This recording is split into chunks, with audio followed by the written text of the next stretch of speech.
You know what's funny? Hi everybody. Welcome to Trade Deadline. Yeah, welcome. Last year I was thinking about this.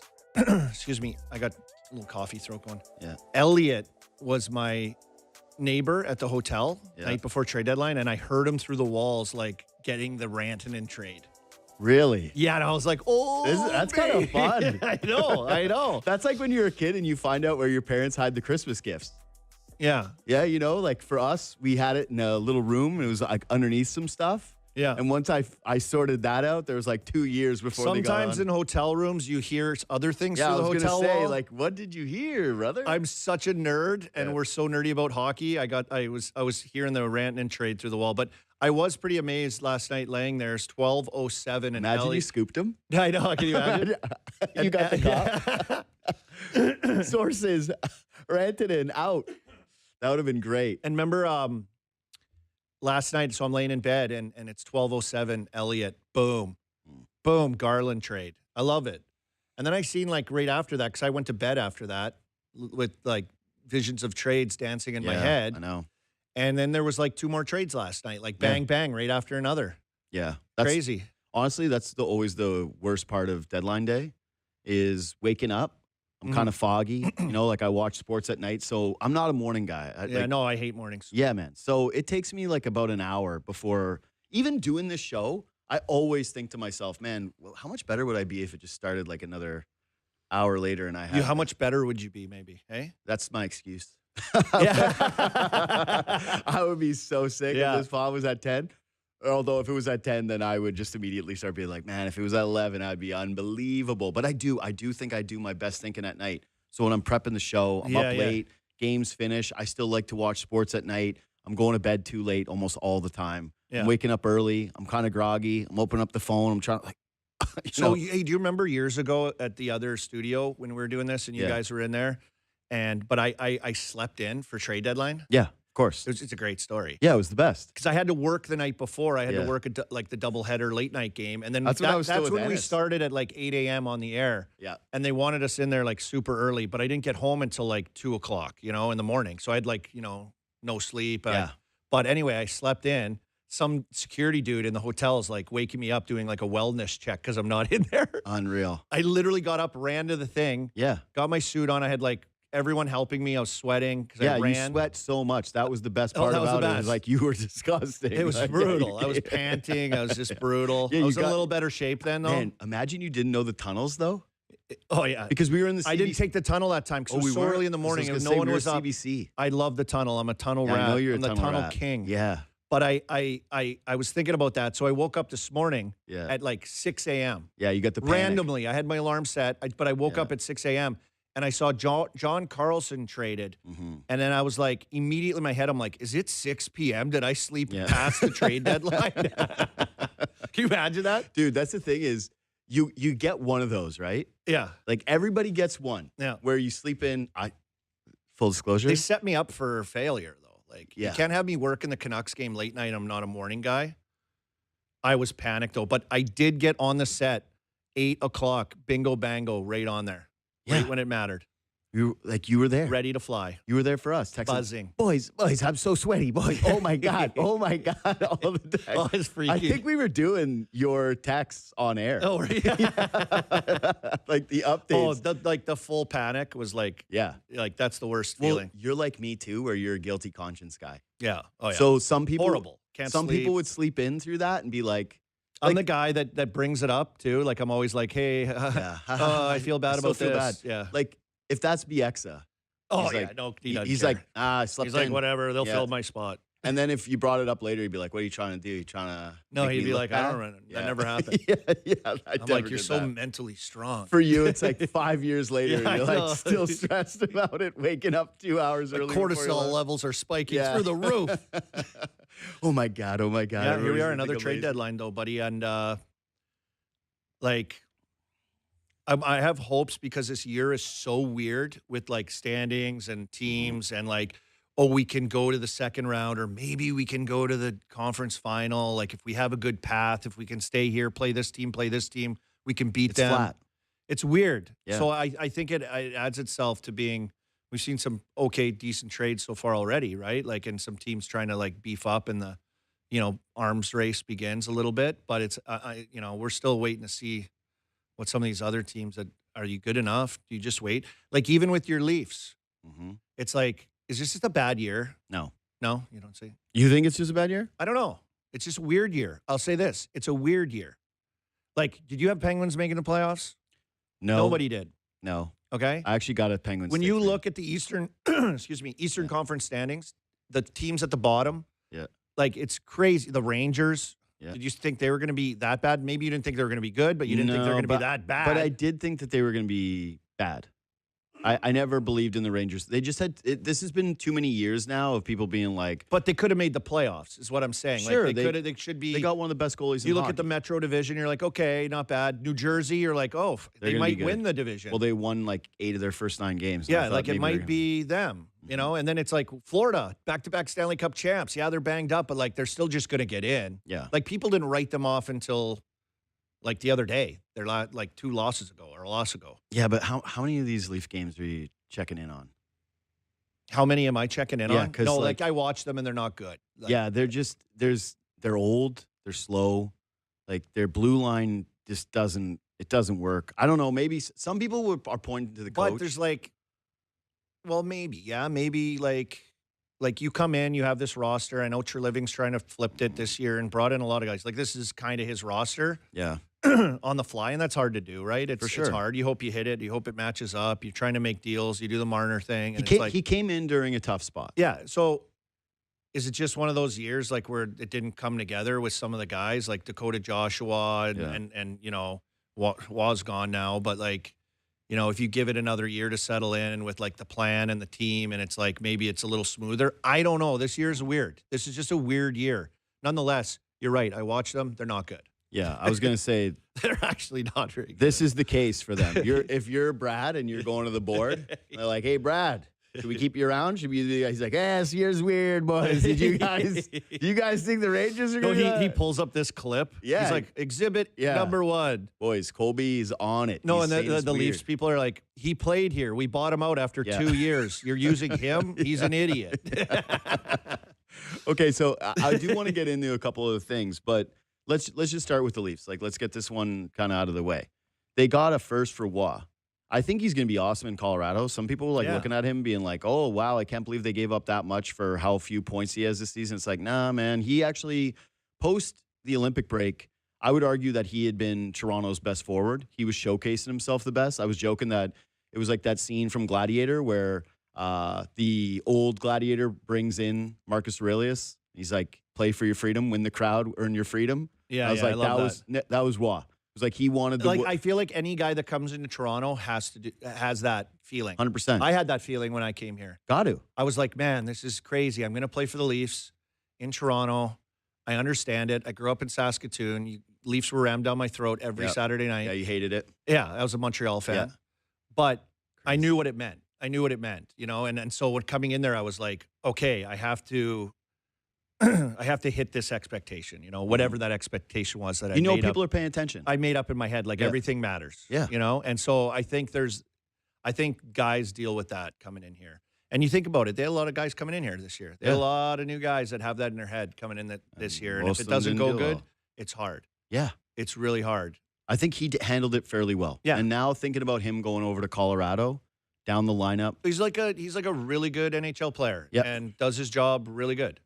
And he's one of those guys. So, like, they know what they're getting. Like, he's been around long 6'3", enough. shoots right. He wins draws. He kills penalties. He has some touch. He's not a skater. Like, he can't really Can you move. imagine if he actually extended his stride all the way? He has, like, the shortest strides. But he gets in after it. He hangs on to it. He cycles. Yeah. He's got some playmaking. Like, he sees the ice well. He sees it well. Yeah. He did that in Vegas, too, before. Like, he was really good. And that's like a perfect pickup for for what they need. So that's why when we're doing, hey, is it a weird year or is it a bad team? To me, that's kind of an indicator. Yeah, to me, both. But to me, that's kind of an indicator where they're looking at it going, now we got to grab some pieces because Roy still is under contract. It's $3 million and he's a good player. And if you were trying to be good next year, I don't think that he would be the guy you're moving out, especially when you've got a lot in question. Yeah. And you might have to fill 2 centermen and Tavares another year older. Like, Like the guys that you have that are under contract still, it's like you're thinking about next year, and you go, okay, like we got a free pass with these guys. They're a good player. Like he's good. Like we could use him next year. Like don't rush to get unless like your phone rings and your socks get knocked off for something. A first rounder will probably do that. Looking at the Leafs draft pick, like what they have in the cupboard, so that helps. That helps. What was the draft pick for again? It was next year. The draft pick is 2027 first. Okay. It's top 10 protected, but Colorado ended up in the top 10 next year. Like, you want to talk about weird? That would be weird. What would have to happen in Colorado for them to be bottom 10 next season? Like four season-long injuries? Injuries? Yeah, but 4 guys. Yeah, I know. Like, you're not finishing in the bottom 10 if you have Cale Makar. You're not finishing in the bottom 10 if you have Nathan McKinnon. Like, it's just that they would have to lose a lot of different pieces. So, very likely it's going to be some pick, and like they are what they are with like one of the worst power plays in the league. Yes. It's crazy. Which is so weird when you watch them play and they throw those 5 guys out. How much pressure do you think is on Colorado staff, coaches, management, everything Quite a bit. To be the team that they are right now? And one, to like, okay, you get, you add depth and whatever. That's probably only place you can add with the way they are. Yep. And it's like, okay, like we had a question on a Wednesday night hockey show, was like, who has the most pressure in the league to like do well? And I said Colorado. Gazdick said Team Canada staff, as always, right? When you're going to the Olympics. Mm-hmm. But like Colorado staff, the year they're having is like, that's and the previous track record leading up since the Cup. That's the biggest thing to me is you guys are still the team that moved off Rantanen, and then he came back a year later and buried you. And so that was insane. Of course it was, man. That's one of the most. That's going to be. That was like unreal, actually. One of the most memorable individual series in my life. Like, and I think that's why there's just like the track record since. Yep. And not getting it done, and angry Nate, and then you have the year you're having, and plus like choke job. Yeah, the choke jobs. No, but I just mean like you lost Rantanen. You lose to him. They kind of felt like when they won their first cup too, that it was, whoa, this window could be pretty insane. Yeah. Remember we were doing the Cale Makar conversation? And then what? Then what happened? Yeah, loss. Lost first round. Yeah, first round. But it was like Seattle. Yes. Yeah, I know. That's why it's like, I think with the season they're having, the team they are, this is there's a lot of pressure to get it done. Like, and it's not just like we got to get to the conference final. This is like, obviously we know that from their season. So there's a ton of pressure there, I think, obviously. And totally agree. You have to do something. You want to make a move. You want to make it look like you get that's pretty solid. Yeah, two losses in the first round. They got Kulak too, right? They traded with Penguins, Gerard out, and Kulak in as well. Okay, I want to go here now because you mentioned the Kulak thing. So I was joking yesterday on the show how I don't think that Dubas, like the firing at the time, was not really unjustified. The way that it went down was weird, and that was weird. Yeah, yeah, it wasn't good. Right? We don't know still anything about it. Well, do we? Well, here's what we do know: is Dubas came out, he spoke to the media, and he was like, "I'm not going to be working next year if it's not here. Like I don't know, maybe I just want to be with my family, and that's my priority." And then apparently Shanahan, who he was clearly in a power struggle with in terms of like where the blame game was at, seized that moment to be like, he's not fully invested, guys. Like I am. I'm fully here. He's got to go. I'm the guy. They get rid of Dubas. They bring in Tree Living. Shanahan reportedly calls all the core 4 right before Marner goes into his no-move clause and is like, oh, you guys are my sweet little baby angels. Like, don't worry. I got you. You're all here. We're settling things down. We're going for it next year. This is JD's brain? Yeah. Okay. Yeah. This is my drunk history interpretation of the facts. All right? It's a quick, rapid rundown. So at the time, everyone's like, yeah, it was the right move. You got to get off Dubas. Tree Living comes here. He has a heat check season where, they finished first in the Atlantic for the first time ever. And you're like, wow, this is actually pretty impressive. Like, this worked out. They look kind of tough, and they push Florida, whatever. They get bounced. It all feels kind of the same. Yeah. But now I'm looking over at Pittsburgh. Yeah. And I did talk to Feud about this yesterday. I was like, one of the easiest things to do is sell. Like, when you're getting offered the draft picks, you just get to evaluate what's the highest draft pick. So Dubas has more draft picks than any other franchise in the NHL for the next 3 years. In the first 3 rounds. But he's also made, I think it's 41 trades. 41 trades in 2 years, 9 months. He's just wheeling and dealing. And you know what I think he's done a good job of is like teams have a plan. Like, what are you? What are you going to be? And I mean, it's delicate too. You got Gino, you got Sid, you got Letang, you got Carlson. Like, how are you going to manage this while doing like a reload / build the cupboards back But up? he's figured it out where it's He's like figured out. He stuck to his plan, but he's gotten like Chinnikov in there, who's like a young guy that, has potential. He got Mantha in there, who we all know that we're all kind of like, how did that happen? How come he's not having better seasons? Yeah. Like, what's going on? Off of ACL surgery last year and comes in and he's chasing down a career year. Brazeau, a guy that he had in Toronto that had bounced around a bit but never played in like a role where he could be a producer, is having a good season as well. They draft Ben Kindle. Everyone's like, why'd they take him so high? Oh my goodness, this guy's like he's having a heck of a 18-year-old season. A lot of guys are having career years. You got Clifton, you got Wotherspoon, you got all these guys that come in. Dewar, he's having a career year. Yeah, Dewar 13 You got goals. a lot of guys. Witherspoon, career year. Ryan Shea, career year, playing way more too. Mm-hmm. And, some of these guys are just given opportunity and allowed to pop. And then, like, is it going to be a flash in the pan? Are they going to do this again next year if these guys remain here? And what's it going to look like? Is this just like a one-off career year for some of these guys? And then you got the new coach that he brought in and the staff, the entire staff. Yeah, that and like everything is kind of everything's clicked, and but he's not like getting a rental. He's not like getting anything. He's like moving something to get like a young prospect that could play. Yeah, and like a pick, and that's been the plan. That's just been the plan over 2 years and almost 10 months here. So that's where I'm going with this, is like everybody now in Pittsburgh's in on Dubas, right? Oh, yeah. And for us on the outside, I equated it to when you break up with someone and then they start hitting the gym, they get their life together. And then all of a sudden your friends are like, why'd you break up with her? And you're like, buddy, it wasn't like that. It wasn't, she wasn't doing those things. Do I think he probably learned a lot here? I would say, yeah. Of course. And I believe in interviews, he's admitted that, like he's learned a lot. And everybody, when you're in the pressure cooker here, you learn at a rapid rate. It was too fast for him to come in and be the GM. Like two things can be true. Would have been a lot, yeah. For sure, man. They should have never fired Lou ahead of doing the contract negotiations with the young guys. And you know who he's got there too? That's like, look at Wilkes and look like Spezza is really good too. Yeah. You talk to him, I mean, he's a smart guy. He gets it. He's learned a lot as well. He always profiled as a guy really who someday good. could be He's a GM. Really good. Right? Yeah. So where I'm going he with will this, be a though, GM one day. Is so they've got all these draft picks, right? They've got all this runway. They got cap space next year too. Like, it's going to be insane. But that's it. It's like, all right, if I'm a Penguins fan and I got Sidney Crosby, he's 38 years old and he's still this good. He's still one of the best players in hockey. Like, mattered losing him for Team Canada. I would feel like there's just like a little bit of pressure to move some of those pieces out and be exploring some deals. And you're right. Like, you don't want to be doing something that's so rentally, like, I don't think they would do. And now we got Gino slashing a guy in the head last night, Darlene, but like, I think he shouldn't get anything for that. Yeah. Like, remember Trouba's head slash? Like, it's come on. He just got his wires crossed. Oh, yeah, I love that. He's having a great year too. I mean, it's just crazy how good he's playing. He lost his mind. It was so funny because he does this. But the cross check went into like hit his spine. Yeah. And it hit him. They cross checked him through the side. It hit his spine. Probably. Of course. I'm just saying, like, right after he hits him with the stick, he tries to like grab him to be like, he's like, oh, damn, boy. Yeah. But so you don't feel like there's pressure on Pittsburgh today to do something? Because, like, I don't know, man. I think there always is when you have those guys in your lineup. That's what I'm saying. I think there always is. If they do nothing, I'll kind of be like, that's disappointing. But they've done stuff. That's the thing. Like, people forget.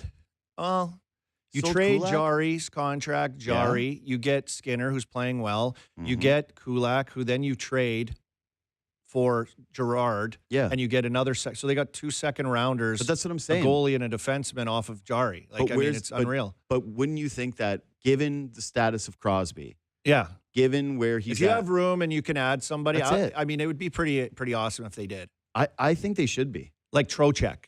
Sure. Local Pittsburgh guy. Right now, they're getting slaughtered on face-off circle, and Sid's out of the lineup. He's pretty automatic there. But, like, yeah, who's the guy that they could bring in to make that work? That's the kind of move, though. Then there's guys, too, like, okay, that's a move, like a veteran guy. Like, he can do it. Then there's, like, you hear murmurs of, like, Shane Wright, or you hear rumors of, like, those type of, like, the Chinnikov type of player, right? Like, kind of guys. Yeah, like the young guy that can come in and they see something different in him, and that's been the game plan. So is that kind of the move that he would do? I could see that over the other one. So I would like to see them do a Trocheck type move. Like, honestly, I just think that'd be crazy. Man, what would one? So Crosby's legacy is already cemented, right? Like Yeah. it is what it is. But what would one more cup be for that guy as a Penguin? And Yeah. and like I saw you on the broadcast. I think it was yesterday. You were doing this thing on how winning changes everything, right? Well, like yeah, a year look at ago, it. we were talking about, hey, Sid's out the door, Sid's out the door, and now we're talking about this. Like, Yeah, hey, look at should the we- Leafs too, right? Like the Right. Leafs. That's why I related it to the Leafs. It's like playoffs, Yep. unbelievable. Like what's going to happen? Oh man, we almost got Florida, and then it's like you got guys sitting in the stands because we're bubble wrapping them because we're going to trade them. Yeah. It's crazy. So to me, it's like if Pittsburgh didn't have the most picks in the next 3 drafts, and they were just kind of like, all right, they're fighting for a playoff spot, but we can all kind of see that they're not really, that they can't compete in this Eastern Conference. Like you look at this Eastern Conference and anybody, you're like, oh, the Penguins, there's no way they'd beat the Sabres. Oh, Yeah. man. There's just like, how could they possibly beat Montreal in a 7-game series? Like, no way. Tampa's the class. Yeah, they're And then good. everybody else- Tampa's nasty. Tampa's unreal. No but one talking about Tampa like they should talk about Tampa. Probably Tampa's not. Nasty. Also, I got a Tampa McDavid. Like, if McDavid doesn't work out there, You think he's going to go to Tampa? buddy, it's perfect. It's like you get to go to a really good team with a great Yeah. winning organization. You get to play for John Cooper. They got a bunch of good players. They could move out some pieces, and you still get to play with like Braden Point, and like you still have Hedman there. You still have like there's so much to like. And if you're Edmonton, you could probably get a couple of real pieces back. Anyway, where I was going with the Pittsburgh thing, and just to kind of close it out is, I think they owe it to Sid to at least throw a couple of those picks against the wall. Like you've got enough now Yeah. that you should be a bit of a buyer. Yeah. And I will say this, credit to Sid, because like he's the LeBron of the NHL, right? The guy with the super long track record. Can't believe that this is happening. Every team LeBron was on, he was like publicly pushing them to move out young guys, draft picks, whatever, to help him continue the winning window. Yeah. Sid, it's never a peep. He's never trying to get involved with that kind of Yeah. stuff. And that to me is like where you as a GM, you as a president, if you're Dubas, you should be rewarding that. Like you should be like, hey, this guy's being quiet Yeah. about it, but obviously he's burning. Well, to I don't win know one what's more. going on in the, what the plan and like the runway and like the 5-year look and what this might look like. And I You got imagine Sidney they Crosby don't for either 2 more because, years. and he takes a team friendly deal. Yeah. And That's it. but He it's helped like, you out. is it this year or is it next year when you have more cap space? And You know can, this, man. You're but 38 like years you never old. know. You never know. You're 38 years old, and we all expected to kind of go forever because he's Sidney Yeah. Crosby. But when that Gudis hit happened, first thing I thought of was like, man, is he ever going to be like what's the extent of that injury? Like, is he ever going to be the Yeah. same guy if that knee is completely torn up? He's skating already. Yeah, no, and it turned out to be okay, Yeah, right? yeah. Like, but ultimately, like, I was pretty spooked by that. Like, Yeah. I don't know. I think if you've got that many picks, I think it's nice to have that option right now. And I think if you're Kyle Dubas, it's easy street. Like you just sit Yeah. there and you just like, who's available? Okay, you go over it. What could we do? Mhm. And then with some of your guys too, like I wonder how many calls he's getting on the Manthas or some of these guys, right? Manthas up at the end of the year as well. yeah, see, And it's like, are he you getting can't calls? sell. But like, if the deal's good enough, you might. I don't know. Like Ugh. Skinner's up at the end of the year too. But you can also just kind of tickle around on everything too, because you've got all these assets That's and all what I these. mean. Yeah, so it's You already got you're in enough. a pretty good spot. So we'll see what happens today. Last one, you got to go. Yeah. So Elliot crashed Sportsnet yesterday Why? because he tweeted out his "Here's what I'm hearing" the article. blog thing, the mini blog. Yeah, and it had By the way, way better than 32 thoughts. Like, just do like a couple thoughts. Yeah. Yeah. Like we can't read all that, Elliot. totally. That's a lot. Listen, I love 32 thoughts, but there's some skimmers in there where I'm like, all right. Like the mini thoughts are better. Yeah, mini thoughts is pretty good. But he threw Matthew Nyes' picture. Oh up, yeah, I saw that. Yeah, and people were like, well, are they selling or are they selling? so that's the one though. But this is my question for you about Nyes before you go: is it hasn't been a very good year, like, Yeah. and you were a power forward. Is he like banged up though? Like I feel like Part of he's it, he dealing was- with stuff. I feel like he's dealing with stuff. He definitely was, but then he got a month off for the Olympic break, and he Yeah. came back, and it kind of looks a little bit more of the same. Yeah. And now you're looking at things like, man, he shot 20% last year, and yeah, he's playing with Mitch Marner last year, who was Yeah. kind of feeding Oh, him. yeah. What, like, I don't know. Are you seeing something with him where you're like, oh, he just doesn't look right? He doesn't look banged up to you, or there's something different, like where he's having to readjust and not playing with those. He big looks like boys? something's like bothering him. You Yeah. know, like that's what it looks like. I've liked his like trajectory. Like Yeah. if you saw him in college, I watched him at the Frozen Four and stuff.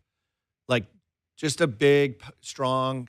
He wasn't like a power forward kind of, but he kind of was. He's like a dangly. Like he was. Yeah, he's got he's more. pretty He'd good. like to middies. show off the skill. Yeah, he's more skilly than powery. forward, that when I watched him then. So, like, what I've seen him, like, turn into or try to turn into, a couple tilts here and there, playing that big man game, getting to the net hard, like, tough to check, like, being that guy, I've liked where it's gone. So it's nice to throw his name in there, and maybe they're doing it because maybe they're just seeing, like, what could we get for this, which is, I think, smart. But I think he's on a decent trajectory of what he's going to be or what he can be. He's definitely the top and I give him tier credit guy. for it too, because a lot of guys in the league don't want to try to be the power forward, don't want to try to be that guy. Yeah, It's like, how do you not see to be this guy? 100%. And so I give him credit for over the years, like, working towards that. So interesting though, that crashed the site, hey? Yeah, I kept trying to click on it. It was like, no, and then Sportsnet wasn't running. It was back up like in maybe a couple of minutes or something. But Wow. When's your show go to? Noon. You go right to noon? Yeah. Because we start in half an hour on the deadline? You got to go. No, Your I know, but I'm handler's just here. saying, like it's on. So you'll just be sitting here just dialing in trades and stuff. Yeah, I mean, this is the worst thing about my time slot, though. I was joking about this last night on Leafs Talk, how I'm going to fluff all the trades. There's going to be like one or two that trickle in, and then by the time I get off the air, it's going to be like bang, bang, bang. Yeah. I'm like, all right, yeah. I'll never forget a few years ago when I was over here with Tim and Sid, and we broke the only trade we had forever was, I think his name was Sergei Plotnikov from the Penguins. They traded him. The Plotnikov trade. Plotnikov trade. Where were you when the Plotnikov trade of 2018? Yeah. We could never forget it. That's a big one, I was buddy. in this room. That's a big one. That's a huge one. All right, buddy, get out of here. All right, good luck Enjoy this morning. the rest of the day. If I hear anything, I'll message you. Yeah, text me. Yeah, if you're just listening to Elliot. Elliot in the bathroom over there. Exactly. Just follow him in there. See you, buddy. Thanks for doing this. Enjoy, everybody. Colby Armstrong.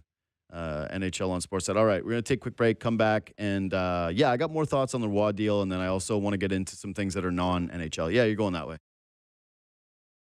Feeling your best shouldn't come with long wait times. With over 10 Toronto area locations, Game Day Men's Health helps men boost energy and enhance performance with testosterone optimization, peptide therapy, medical weight loss, and more. Because every day is game day. Book your free consult at GameDayMen'sHealth.ca. Great goal! Let's go to Dave at the bench. Oh, what a shot, Gord. Last time we spoke, you had been really tired. Not anymore. Yeah, snoring all night. Losing sleep ruins your game.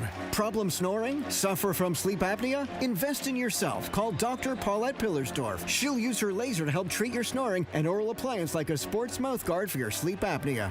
Your partner will thank you. Thanks, Gord. Book your appointment with Dr. Paulette Pillersdorf. Call 647-243-2006. My water heater bill went up again. Go Lime. They locked me into a contract I never understood. Go Lime. I've been renting for 15 years and I own nothing. Go Lime. I called to cancel and they hit me with a buyout fee. Go Lime. Whatever they're putting you through, there's two words that fix it. Go Lime. Up to 50% less on your monthly water heater rental bill. 8 months free before March 15th. GTA homeowners. Search golime.com/radio right now. Terms and conditions apply. Go Lime! With other language learning apps, I was just playing games. I wasn't really learning. Babbel's different. Babbel was designed by over 200 language learning experts to be the most effective way to learn another language. Every time I open the app, I can choose to work on my writing, speaking, or listening. And it saves my mistakes for me to review, so I'm constantly improving. Before Babbel, I thought I just wasn't good with languages, but now I'm speaking French. Save up to 50% on your Babbel subscription when you sign up at Babbel.com. Babbel.com. Ontario is helping you keep more of what's yours. We cut gas and fuel taxes, saving households an average of $435. We scrapped the license plate sticker fee, saving you up to $720. We introduced One Fare, saving commuters on average $1,600 each and every year. And since 2018, we've never raised taxes, keeping costs down for families, workers, and businesses across the province. Learn more at ontario.ca/keeping costs down. Paid for by the Government of Ontario. With Rogers Satellite, your phone can keep you connected where it never could before. Out on the road with no bars. Deep into cottage country. Even while hitting the slopes. Send texts, call family on WhatsApp, plan your route with Google Maps, and more with Rogers Satellite. Canada's first and only satellite-to-mobile service from a wireless provider. No one covers Canada like Rogers. Sign up today at rogers.com/satellite. We got you. Rogers. I'm standing and singing to the rhythm of my heart. For Canada. Hi, This is Mark Jordan. I'm an American by birth, a Canadian by choice, and that always puts a big smile on my face. If you adore Canada like I do, support the arts in Canada and raise our flag everywhere you go. Shop as if your country depends on it. Keep your money in Canada for Canada. Time to head out the door, but your garage door won't cooperate. One quick call to Precision Garage Door Service and the experts are on site, fast, getting you back on your way. Precision Garage Door Service now proudly serves the GTA with honest pricing, quality workmanship, and service you can truly trust. Visit precisiongarage.ca and experience the precision difference. Precision Garage Door Service, a name you can trust. It's cold out there, folks. Minus 35. Buckle up if you're going out today. And leave the winter blues behind when you give and get away at Canadian Blood Services. Escape to a donor center this winter and leave feeling a little lighter, brighter, and better. And when you book and attend a blood or plasma appointment, you have a chance to win round-trip tickets for 2, courtesy of Air Canada Foundation. No donation required. Give and get away this winter. Book at blood.ca/getaway and experience what you get when you give. Conditions apply. See full draw rules for details. Ontario is helping you keep more of what's yours. We cut gas and fuel taxes, saving households an average of $435. We scrapped the license plate sticker fee, saving you up to $720. We introduced One Fare, saving commuters on average $1,600 each and every year. And since 2018, we've never raised taxes, keeping costs down for families, workers, and businesses across the province. Learn more at ontario.ca/keeping costs down. Paid for by the Government of Ontario. Golfers, Golf Town trade-in days are back. This is your chance to upgrade your golf clubs for less. Trade in your old clubs and receive a 50% trade-in bonus towards new 2026 clubs. Visit golftown.com or visit one of our 48 locations for full details. Tune in all day today for Sportsnet 590 The Fan's wall-to-wall coverage of every deal, big or small, on NHL Trade Deadline Day. Presented by your local Ontario Subaru dealers. Sportsnet 590 The Fan.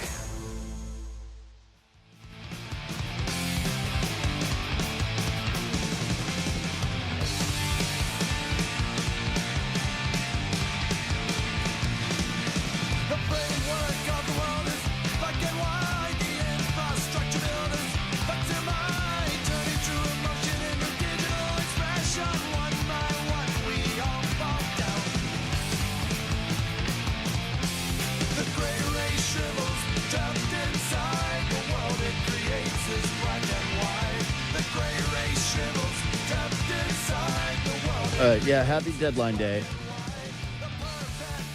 I'm with you till noon, so 3 hours today, 3 pods. Hopefully I get a couple of deals here that I can break down before I'll do a Leafs talk fully looking at the Leafs side of things when this thing's all wrapped up, this thing's all said and done. So subscribe to that pod, otherwise it'll be Monday. James Mirtle I'm going to have in about half an hour. Going to have Versteeg in studio. Devante Smith-Pelly is going to come in studio. So, yeah, we're going to have some people through here and hopefully help me navigate this day. But I had a couple more things on the Roy deal. One is it puts into focus how important it is for this team to move off of guys with term. And it's unfortunate because Roy is a good player. I like Roy. And I think if you were trying to win next season and you were going, hey, JD, who are the 3 guys that you think that the Leafs should be definitely trying to keep around this core? I would say probably Roy, OEL, and Scott Laughton.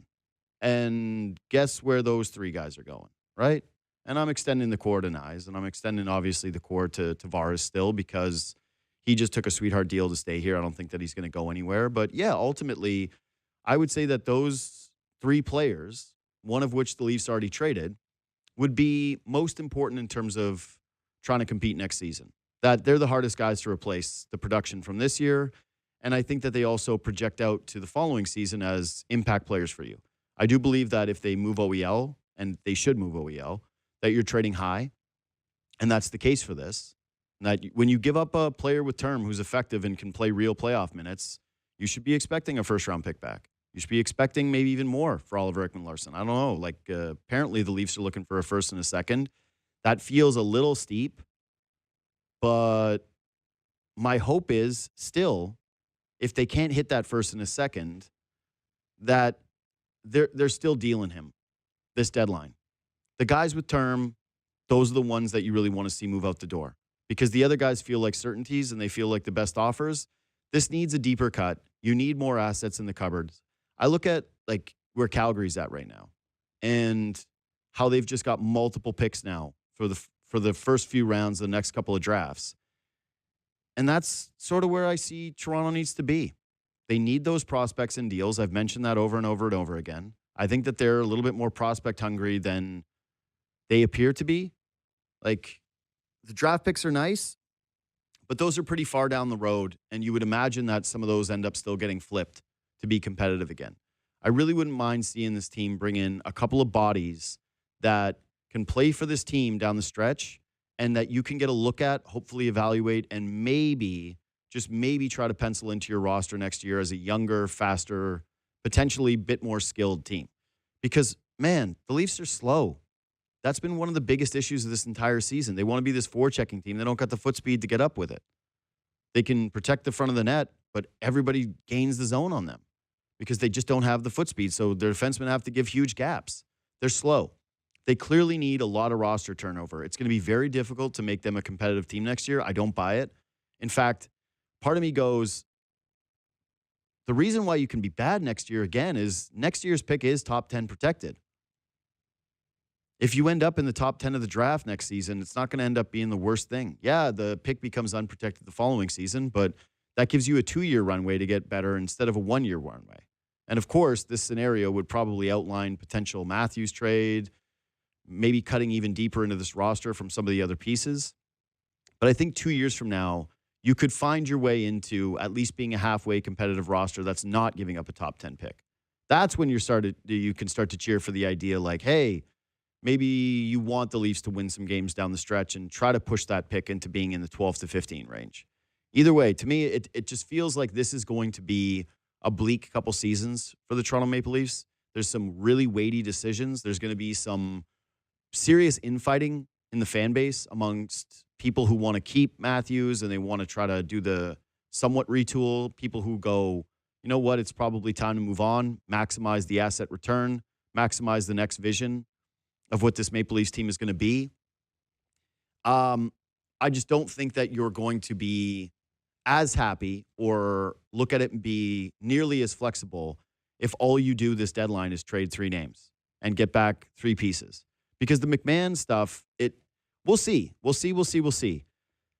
But it certainly doesn't appear that they're getting a first-round pick for McMahon. You look at the landscape of the teams that were interested in him and the pick capital that they have, hard to envision the first-rounder coming back. Obviously, it's the same as Scott Laughton. They're not getting a first back for Scott Laughton. I hope what ends up happening with him is that they deal him, and then in the offseason, they come back to him and try to work on a contract extension if someone doesn't drastically overpay him or give him everything that he wants. But ultimately, today is going to be critical, in my opinion, that the Leafs move off of Oliver Ekman-Larsson, and anything they do on top of that, to me, would be a bonus. If you can hit 4 numbers, that's going to be important. We saw what this team was last night. Like, they lost the New York Rangers in pretty embarrassing fashion. You're tanking. You are tanking. There's a real potential for that Boston pick to look ugly, but it's already ugly. You want to lose as many games as possible. You want to remove some talent from this team. You want to give space for some other guys to get a meaningful look, to get meaningful minutes, to try and improve their role, to try to prove that they have something to give to this team. And I just don't like the idea of keeping an older Oliver Ekman-Larsson and trying to trick yourself into thinking like, well, maybe he's going to be somebody next year. Like, that's already where you're at with McCabe. That's already where you're at with Carlo. That's already where you're at with Tanev. You've got 3 older bounce-back candidates. I don't want to have a 4th. I don't. I want to make sure that gets dealt. So 4 is the minimum in terms of trades for me. 5 is where you start to say, you know what, I think that this was a pretty good deadline, especially if they can actually bring some pieces back. Also, going to be weird cheering against Colorado next year. A good team, it's probably not going to matter too much, but yeah, when you own somebody else's pick, that's what you do. You root against them. You're happy when they lose. And so a team that I think most people that are not in their conference, like most Leaf fans, I would say, are pretty indifferent towards Colorado or kind of root for Colorado. They've got some of the best Canadians on the planet. I think everybody rooted for Nazem Kadri when he got his Stanley Cup. Going to be a different story next season when they've got that pick and you're rooting for it to fall just a little bit further down the draft. Because, God, it would be amazing if that pick ended up being 22nd? That would be a huge win for this team. Anyways, I thought the Roy deal was fine. I liked it. It's good that they got a first-round pick. I think it's a nice piece of work by Brad Treliving. It's the type of move that I've been advocating for. I don't think I was as shocked as many people appeared to be. Working off of past deadlines. Again, if Scott Laughton was going to go for a first and a prospect, I didn't see why there wouldn't be one team that would look at what Nick Roy could do, and especially after the Dickinson trade, even though a contract went out, that someone wasn't going to be willing to pony up a first-round pick, especially if given that it was going to be a late one and another draft year from now. Because, again, those draft picks a year from now always mean less than the ones that you know of. So, good piece of business. Keep it going. Two things that are not NHL deadline related. One is Raptors lose again to another good team. And that one was actually troubling to me. There's been some competitive efforts, and we've obviously questioned the same three things when it comes to the Raptors in these closing quarters. But this is another game where it was kind of hanging in the balance. You got a lot from RJ Barrett. And what I really noticed in that game, and specifically in the third and fourth quarters, was how sloppy it started to get. How lackadaisical they were with ball control. Just turnovers. Way too many turnovers. Completely inexplicable turnovers. How Brandon Ingram starting to look a little worn out. Starting to look like a guy who's settling for a lot of bad shots, and this offense continues to try to have this thing where they stop playing free-flowing basketball and try to funnel it towards this guy and hope that he can basically come up with miracles for them. And the body language of the team, that was one where I went, I don't like this. I don't mind watching them when they're competing and they have their growing pains, and we all sort of know what the ceiling is. We all know where this is going. This is going towards a first-round playoff exit, and we're going to be grading it on how, I guess, they look in that first-round playoff exit in terms of the guys that you're keeping, the guys that you're not. But RJ Barrett yesterday was playing like a dog, and it was pretty clear to me the difference in his demeanor, the difference in his body language, the difference in his effort level versus the rest of the guys. And I'm going, you haven't proven anything. You haven't beaten any good teams. You got one win against the Oklahoma City Thunder all season long. That's it. That's the one win that you can point to and be really, really proud of. I guess the Hornets wins are a little bit different now. We look at those maybe as, hey, they beat good teams. They beat Charlotte. They took them. Toronto was one of the first teams that faced Charlotte where they started to kind of show flashes and go, oh, you should win these games, but really, why are you going deep into them? So fine, throw in the Charlotte wins. You haven't really proven much this season. I think that there should be a little bit more pride from their group against these opponents to say, hey, we're not just the team that hangs around good teams and eventually gets pummeled in the fourth quarter. We're going to start flipping this and winning some of these games and looking closer to a playoff team that, I think it's Tracy McGrady and Vince Carter when they held court the other day. They were talking about how they're a team that nobody wants to run into the playoffs or that they could be scary in the playoffs. And I went, no, that's not where they're at right now. Nobody's afraid of the Toronto Raptors as of today. In fact, I think most teams in the East are kind of licking their chops at the potential of a Raptors first-round series. So if you want to be that, though, you want to be the scary team, you're going to have to start to be a little bit more disciplined. You're going to have to keep the body language in check. And my God, can we just see an offense that isn't, please bail us out, Brandon Ingram, or RJ Barrett taking over for 5 to 6 minute stretches? Armin, turn your mic on, because you made me laugh when I read your email today because you just wrote, stock up, stock down, and you did stock down. Jakob Pertl is moving like a statue. And this is notable, too, is they brought Pertl back, and now they, quote-unquote, have the center. But in terms of things I'm kind of afraid of is I didn't want to give up first-round picks and pay a bunch of assets to get off of the Pertl contract. But you babied him for that long, and he comes back and he looks like this. That is almost scarier than if he was just on the shelf. Doesn't fit the rest of the defensive identity of swarming hands and quick feed and all of that. And it sticks out like a sore thumb. And yesterday, when you're playing a team was 2 or 3 bigs who are sixth man of the year or all-star level players. Yeah, he's getting bullied. Yeah, it didn't look good, man. Mm-hmm. On the perimeter, it doesn't look good. I mean, it's nice that he contests some shots inside, but Well, that's ultimately what you need him for. Is he needs to be a guy who can at least play inside, who can at least rebound, and who can be like a presence for you. But teams really string him out when they get the chance. Like he's got the Gobert matchup, that's fine. But anytime it was like Naz Reid at the 5 and then Yak trying to guard him, it just looked like he just looked out of place. Yeah, listen, I think that individual plus minuses for games are a little mistelling. I've mentioned this before. Like, I don't like when they do the player scorecards in hockey games on one-game samples with analytics. And this isn't analytics by any stretch of the imagination. It's plus minus. But plus minus in basketball is a little bit more useful to me than it is with hockey. He was minus 23 yesterday. There were 3 other starters who finished in the plus, and Ingram was a minus 27, and I actually think that if you were looking at last night's game in terms of which guys felt like a problem, that was one of the first games where I've looked at it and gone, this is a bit of a problem Brandon Ingram game because of the way that he was playing on defense and his like complete reluctance to move the basketball and just some of the shots that he was taking. He finishes 5 of 16 in this ball game. Like, it was an ugly, ugly game for Brandon Ingram. Those 2 guys, not good performances. This whole team not trending at all in the right direction. All right, the Buffalo Bills. Now, the other producer, who is a Buffalo Bills fan, Brandon Brown. So the Bills traded a second-round pick for DJ Moore. I did Dave Damashek's podcast yesterday. It was really fun. We were talking about NFL free agency, and this trade came up. And both other people I'm on with, NFL Reporter and Damashek, are like, wasn't it that DJ Moore was going to go for a best of 4th-round pick?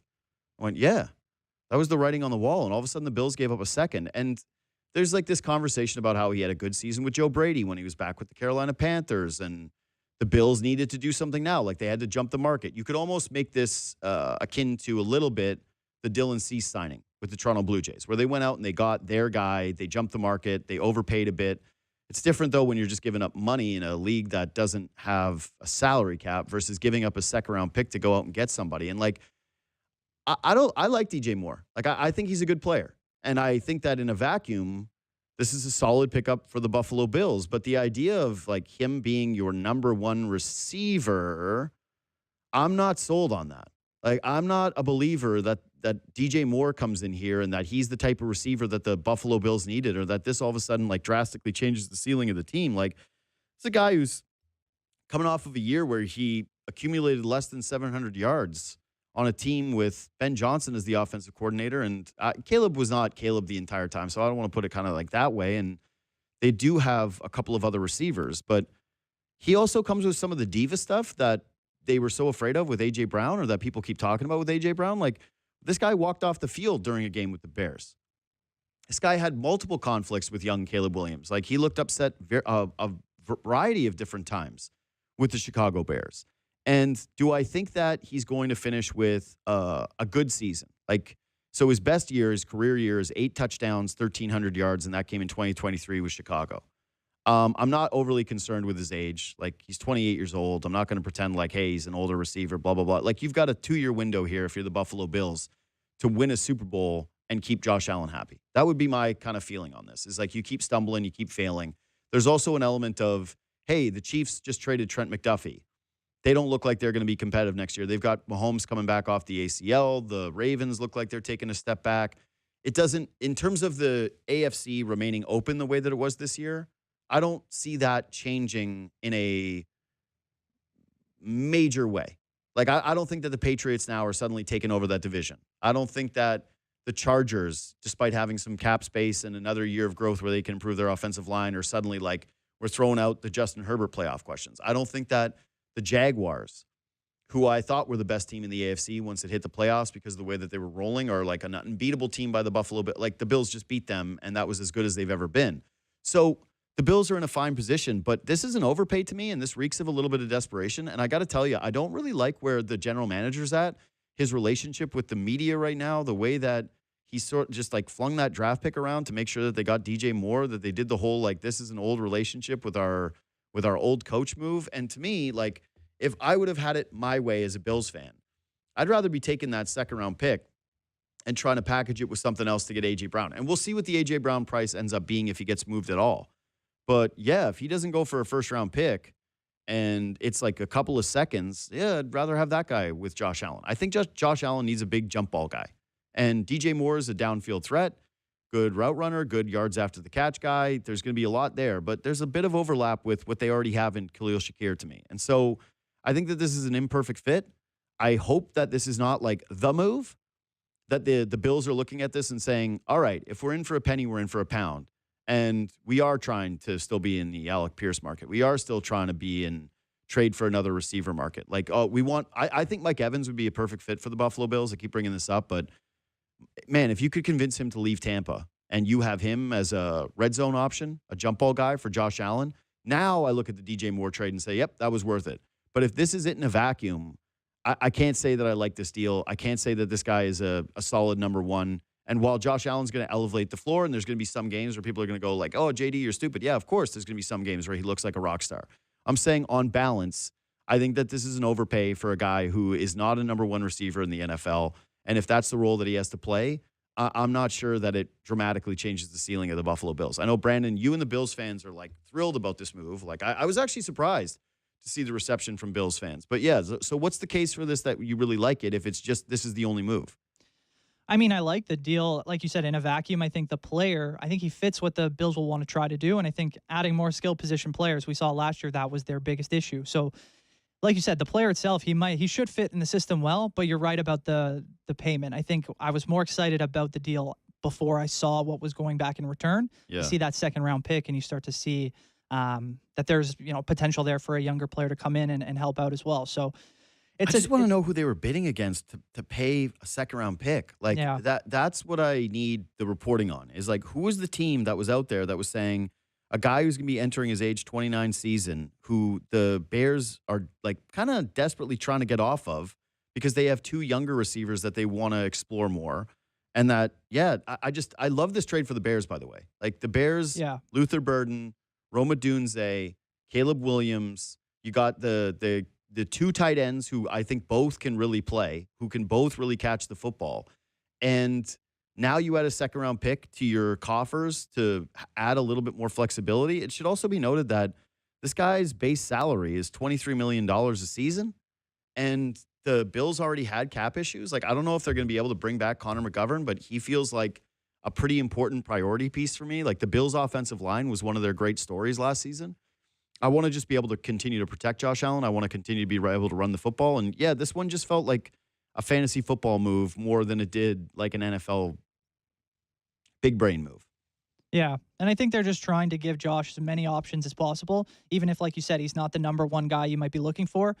If there isn't really one of those guys out there, this might be the best option for them. Like you said, they do have some cap issues. I'm not sure they would have been able to put together a package for A.J. Brown either. So it's just one of those, I think, desperation tries where it's like, hey, we've got the guy. Let's try to give him as much as we can to get it going. Yeah, they took on all the money, too, which I was surprised by. Yeah. Like that it was like, yeah, we're taking on the money. I went, whoa, like that's quite a bit. So what did the Bears concede in this deal? Again, who are you bidding against?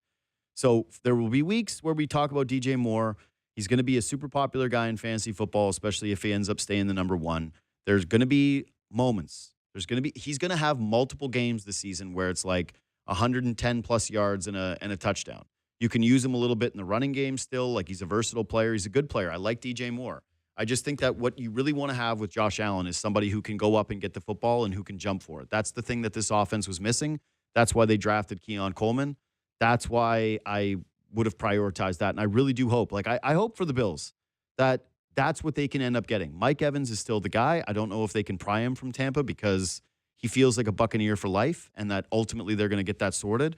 But this move cannot be the only move for the Buffalo Bills. There's got to be something else. And it can't be a draft pick. Like it's not, hey, we took this receiver in the third round and we got high hopes from him. It's like, no, your window is now. Anyway, quick break, come back.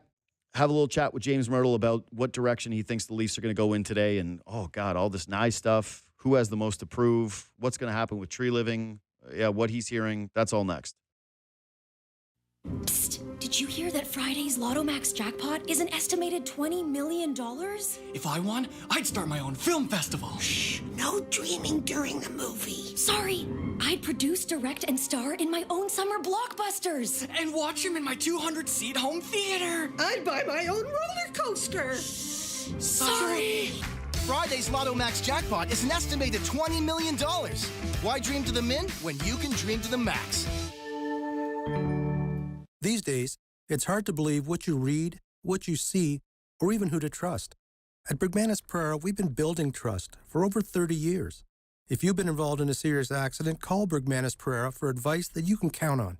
Consultations are always free, and there's no obligation. I'm Ron Prera, managing partner. At Bergmanis Prera, honesty, integrity, and expertise aren't just words. It's my promise to you. Bergmanis Prera, you have a friend who's a lawyer. Contact us at bplawyers.ca. Spring is just around the corner, and that means Chevrolet's Truck Month is back. For a limited time, get 0% financing for 72 months on the 2026 Chevrolet Silverado 1500 Custom Trail Boss. Canada's most affordable 2-inch factory-lifted V8 truck. With Silverado's off-road capability combined with its powerful 5.3-liter V8 engine, you'll be ready to take on whatever lies ahead. Hurry in, Truck Month won't last long. Visit your local Chevrolet dealer for details. Need welding equipment? Come to Joseph Gas. We're authorized for Lincoln, Miller, ESAB, Hobart, Fronius, and Canaweld. We stock the guns, torches, regulators, helmets, gloves, and abrasives. Everything to put that machine to work. And learn how to use it in our demo lab with a Red Seal welder before you take it home. Plus, take advantage of in-store deals like Miller's Build with Blue, Lincoln's Money Matters, and ESAB's Burn and Earn at Joseph Gas. Get the right machine at the best price. That's Joseph with an F, as in family. Life's noisy enough. Everything demands your attention. So here's something rare. Ah, silence. It's underappreciated, kind of like windows from Magic. With retractable bug screens that only appear when you need them, you'll never worry about a dirty screen ever again. While others add to the noise, Magic cuts right through it. Find out more at magicwindow.ca. You know what actually causes arguments? Snoring, back pain, one person wanting to sit up, the other wanting to lie flat. You know what doesn't? The fabric color on the base of your adjustable bed. At Leva Sleep, we make comfortable adjustable beds. Better for your back and better for your relationship. During our different color clear-out, save up to 60%, plus save the tax. Same better bed, just last year's colors. And when they're gone, they're gone. Leva Sleep. The better bed. Great goal! Let's go to Dave at the bench. Oh, what a shot, Gord. Last time we spoke, you had been really tired. Not anymore. Yeah, snoring all night. Losing sleep ruins your game. Problem snoring? Suffer from sleep apnea? Invest in yourself. Call Dr. Paulette Pillersdorf. She'll use her laser to help treat your snoring and oral appliance like a sports mouth guard for your sleep apnea. Your partner will thank you. Thanks, Gord. Book your appointment with Dr. Paulette Pillersdorf. Call 647-243-2006. It's Subway's Lunch, Not Luck, where it's a win every day of the week. What's the win? Take it away, Kyle. It's Subway's Meal of the Day, only $7.99. A 6-inch sub, a drink and chips, or 2 cookies. Enjoy a different sub every day, like Veggie Delight on Monday, Cold Cut Combo on Wednesday, or even Sweet Onion Chicken Teriyaki on Sunday. That's right. 7 days, 7 meals, $7.99 each. Subway's Meal of the Day. Winning isn't luck, it's lunch. Price and participation may vary. Extras, bottled beverages, taxes, and fees for delivery additional. I want to learn how to cook, but I keep ordering takeout. Accomplishing goals is hard, but when your goal is to learn a new language, Babbel makes it easy. In just 15 minutes a day, Babbel will help you start having conversations in as little as 3 weeks. Words and phrases you'll actually use. So when someone asks, "How's your French going?" you can say, Babbel facilite grandement l'apprentissage d'une nouvelle langue. Now save up to 50% on your Babbel subscription at Babbel.com. That's Babbel.com. Heard of Uline? You know, the have-it-all in-stock, ready-to-deliver shipping and industrial supply specialists. The company that does things for you that are unheard of, like keeping 41,000 items in stock in our own warehouses. With customer service reps on the line to get you what you need when you need it 24/7, 365 every time. Maybe you heard it here first. Want to hear more? Visit uline.ca. ULINE, your shipping and industrial supply specialists. Tune in all day today for Sportsnet 590 The Fan's wall-to-wall coverage of every deal, big or small, on NHL Trade Deadline Day. Presented by your local Ontario Subaru dealers. CJCL Toronto.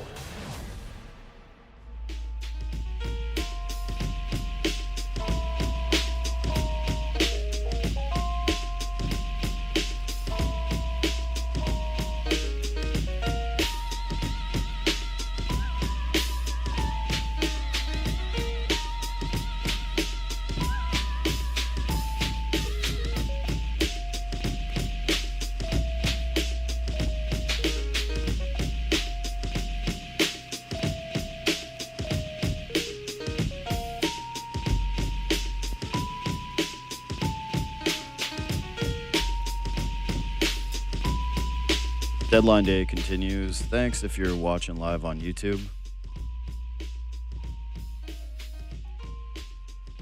Because, I got some pretty healthy competition today with, the whole bringing out every single person possible for coverage that now begins on Sportsnet and on Sportsnet Plus. Nothing else as of this morning. Like, we just have the Carlson deal, which, by the way, that's a bit of a weird one. Like, I don't think Anaheim is really contending yet. And this guy only has one, this is it. This is the end of the contract. And to me, this reeks of, Glenn Wesley, the lifelong Carolina Hurricane who comes to the Maple Leafs, and then he ends up going right back to Carolina when the season's over. And, I just, from the Duck standpoint, I don't really understand giving up that much to get a guy who I believe is pretty much a pure rental. Like, I would be shocked if he stays there, and that's where he wants to close out his career instead of going back to the Capitals. So good piece of business by Washington. Like, you can move out those pieces and then basically get a guy to come back. That's, by the way, the importance of having a winning culture. And I want to read this quote from John Tavares yesterday because I thought that this was indicative of what the Leafs should be doing, and the only piece of it that – because we're all rooting for the tank at this point, right? Like, I know that there's going to be some people out there that they don't do that. They just root for their team to win. They can't get there. But in terms of what is best for this team, you lose that Rangers game last night. It's good for the Maple Leafs overall. It just is. You're in a pack of teams right now. There's a whole bunch of teams that are very close to you in the standings. You actually have some room to fall down. The Rangers are one of the worst 3 teams in the entire NHL. They hadn't won a home game since November. You lose that one. It was a critical 2 points the right way to go closer to the bottom of the standings. But it's like, they're playing some pretty embarrassing hockey right now, and there doesn't appear to be a standard. There doesn't appear to be a culture. There doesn't appear to be any kind of urgency or pride to try to snap this streak. And Tavares had this to say, quote, "We are where we are. We can feel sorry for ourselves and disappointed, or we can stick together and fight through things, try to build from where we're at. Obviously, there's a certain standard and expectation that we want to have, the type of culture that's been really important, that's been built over a long time, where we're in the mix. Right now, we're on the outside. That's not something you take lightly. The professionalism, the work behind the scenes, the type of team that we want to be, we should understand that we have to play the habits you build. You have to stick together. I don't think that this looks like a team that's trying to stick together. I don't think that this is a team that's trying to build habits. I don't think that this is a team that looks like they have a good culture. I think that part of the reason that they've fallen apart to the degree they have is clearly their culture is lacking. And you can point to Berube all you want, and I think that he is complicit in all of this. You can point to Brad Treliving for building this roster. He is obviously complicit in all this. But at some point, your leaders have to be your leaders. And it would be, I would say, more encouraging than not if Matthews and Nylander and Nyes, they all started to look like they wanted to actually play hockey down the stretch, rather than just completely pack it in, accept your fate, and look like a tanking team. You can lose. You're not good. You don't have the talent. Some of the ways that they're losing these games, I think, is an even stronger mark in the ledger for rebuild, not retool. James Mirtle of The Athletic, he joins me now. Happy deadline day. What's up, buddy? Hey, JD. How's it going? I think you know. I watched. We're gonna be at one eye on our phone here as we talk. Well, yeah, there's. I got the. Listen, this is the good thing. You don't have to look at your phone because I got the producers. They're in my ear. That's their number one job today. Is get the guests on. One, number two, make sure that they are just staring down Elliot Friedman's Twitter feed and making sure that they're on top of any trade. And if any trade breaks, you'll hear it live right here. But let's just start with this. I mentioned that thing about the culture and that Tavares quote. And I don't know how much of it that you just heard, but I think he's right. I think that the Leafs do have something to prove here down the stretch. And I'm curious who you think has to actually prove it, because we spent yesterday talking about Easton Cowan and watching his development down the season. I'm like, yeah, ultimately, do I think that he can show some encouraging signs? Absolutely. But you're not really going to be changing the way that you feel about Cowan and his future based on the last 19, 20 games of a regular season. You're going to hope he gets minutes, but ultimately it's going to be a point of patience. Do you think that Matthews and Nylander and Nyes, that those three players specifically, who look to me to be the remaining pieces of the serious core, because I'm not adding Tavares into this conversation. Sorry, I just think that he's given you a Tavares effort every night, and it's an age thing with him. What do they have to prove to you, if anything? I guess how they handle the adversity of this. I think part of what you're seeing and what you talked about off the top there is that these players have never been in this situation before. And specifically Nylander and Matthews. They've always had something to play for. They've never had a stretch of the season where it's 22 games and you're already out of it. No. And it's been a deeply, deeply frustrating season for both those guys. Olympics aside, I guess, for Austin Matthews. So I don't know if it changes the way as an organization you look at the players, though, if this is just a disaster down the stretch. I mean, maybe it should. I don't know that it does. What the Leafs have to fundamentally decide is this a retool or is it a rebuild? And if it's a retool, you're probably keeping those two. And if it's a rebuild, you're not. And we don't know who's making that decision. But I think you want to see, if this is your leadership group, how do they handle this? Do they step up? And, I know in New Jersey, Austin Matthews was playing the captain role and went to find the guys who were healthy scratched, who were on the trade block to talk to them right after the game, still trying to be a leader. But you would like to see on the ice those two step up and play as hard as they can, even in a losing cause right now.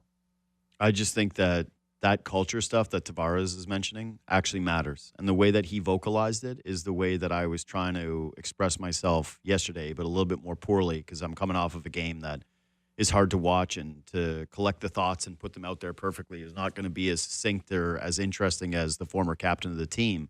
But to me, there actually is something where you can make the case hey, this is the first time they've had to deal with this adversity. So when there's a newness to something, how you handle it, and if you don't handle it perfectly out of the gates, I view that as fine.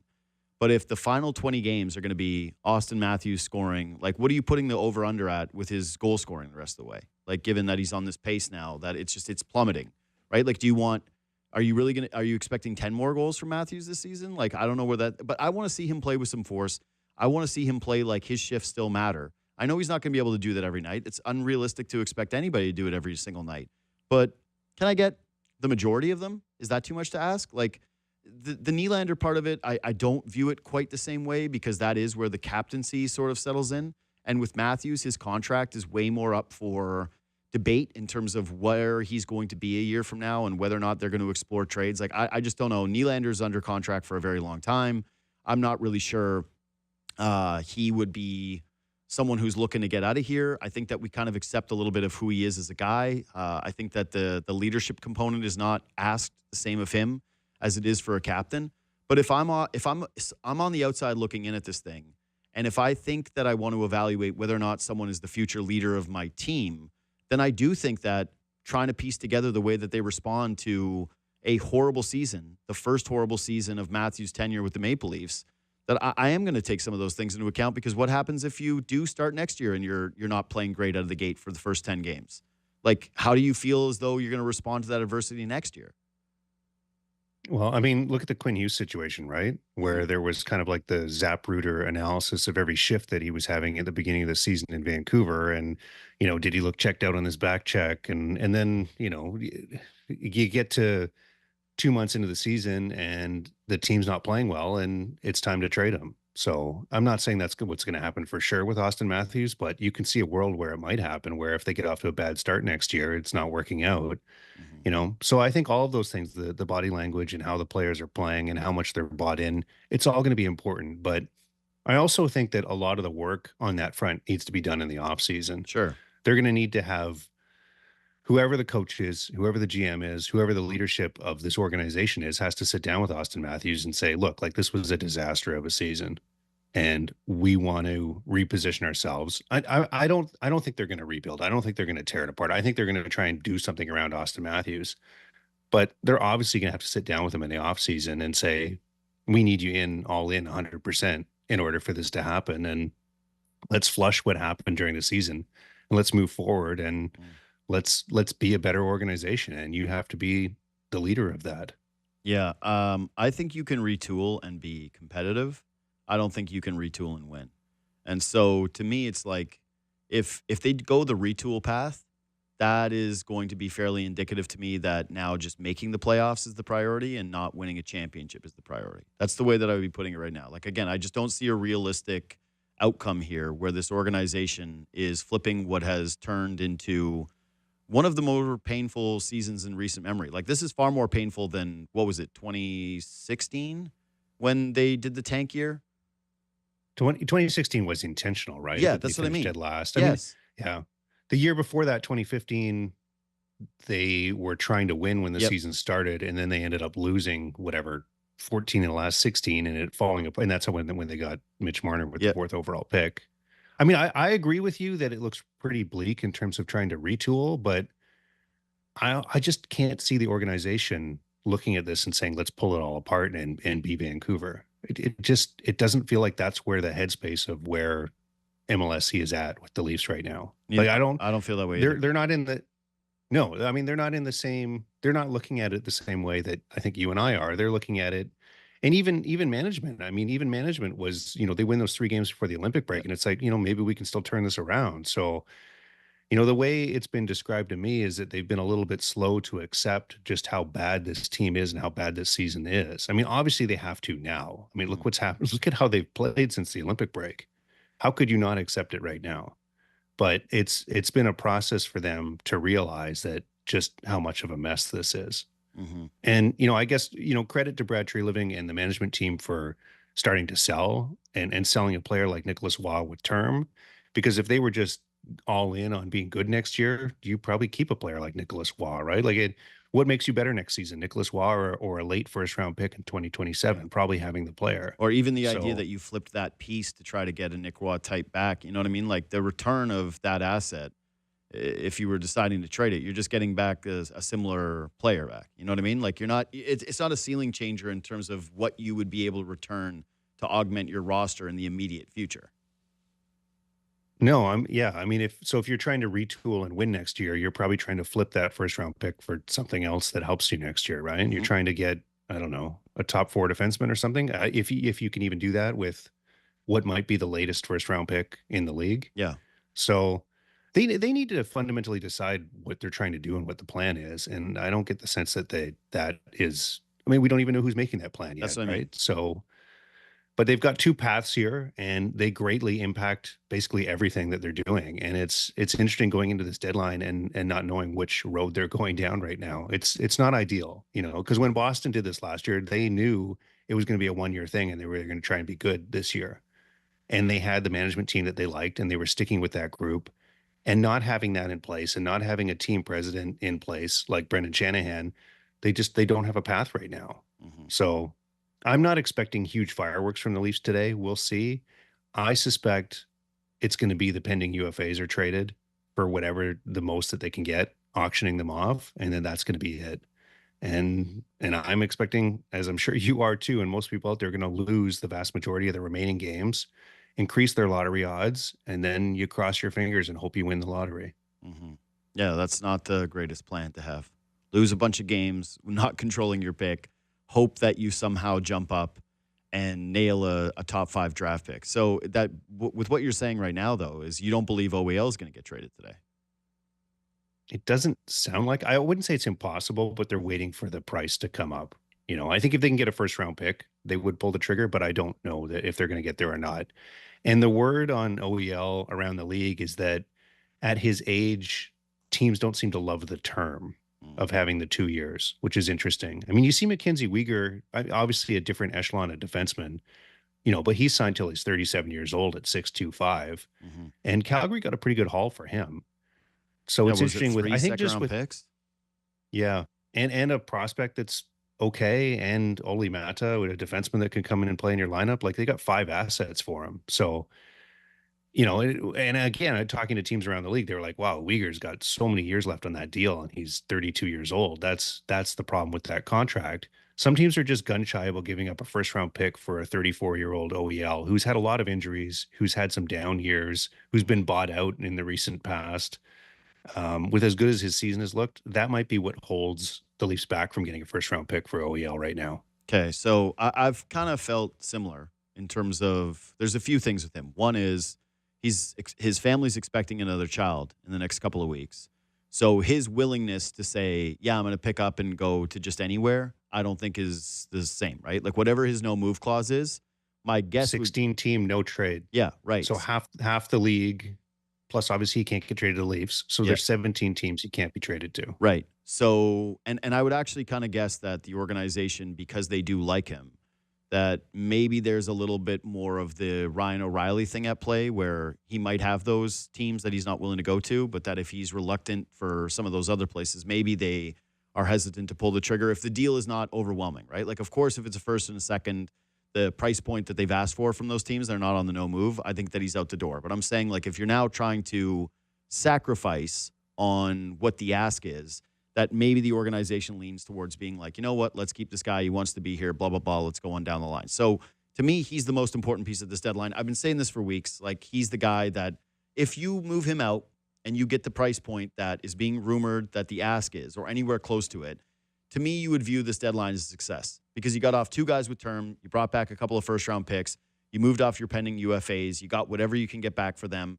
It's hard to say you wanted a lot more, right? Like, anybody that's hoping for, Elliott put it out there that teams had called on Nyes or whatever. It's like you're not hoping for those kinds of swings. You're not hoping for a Matthews deal right now.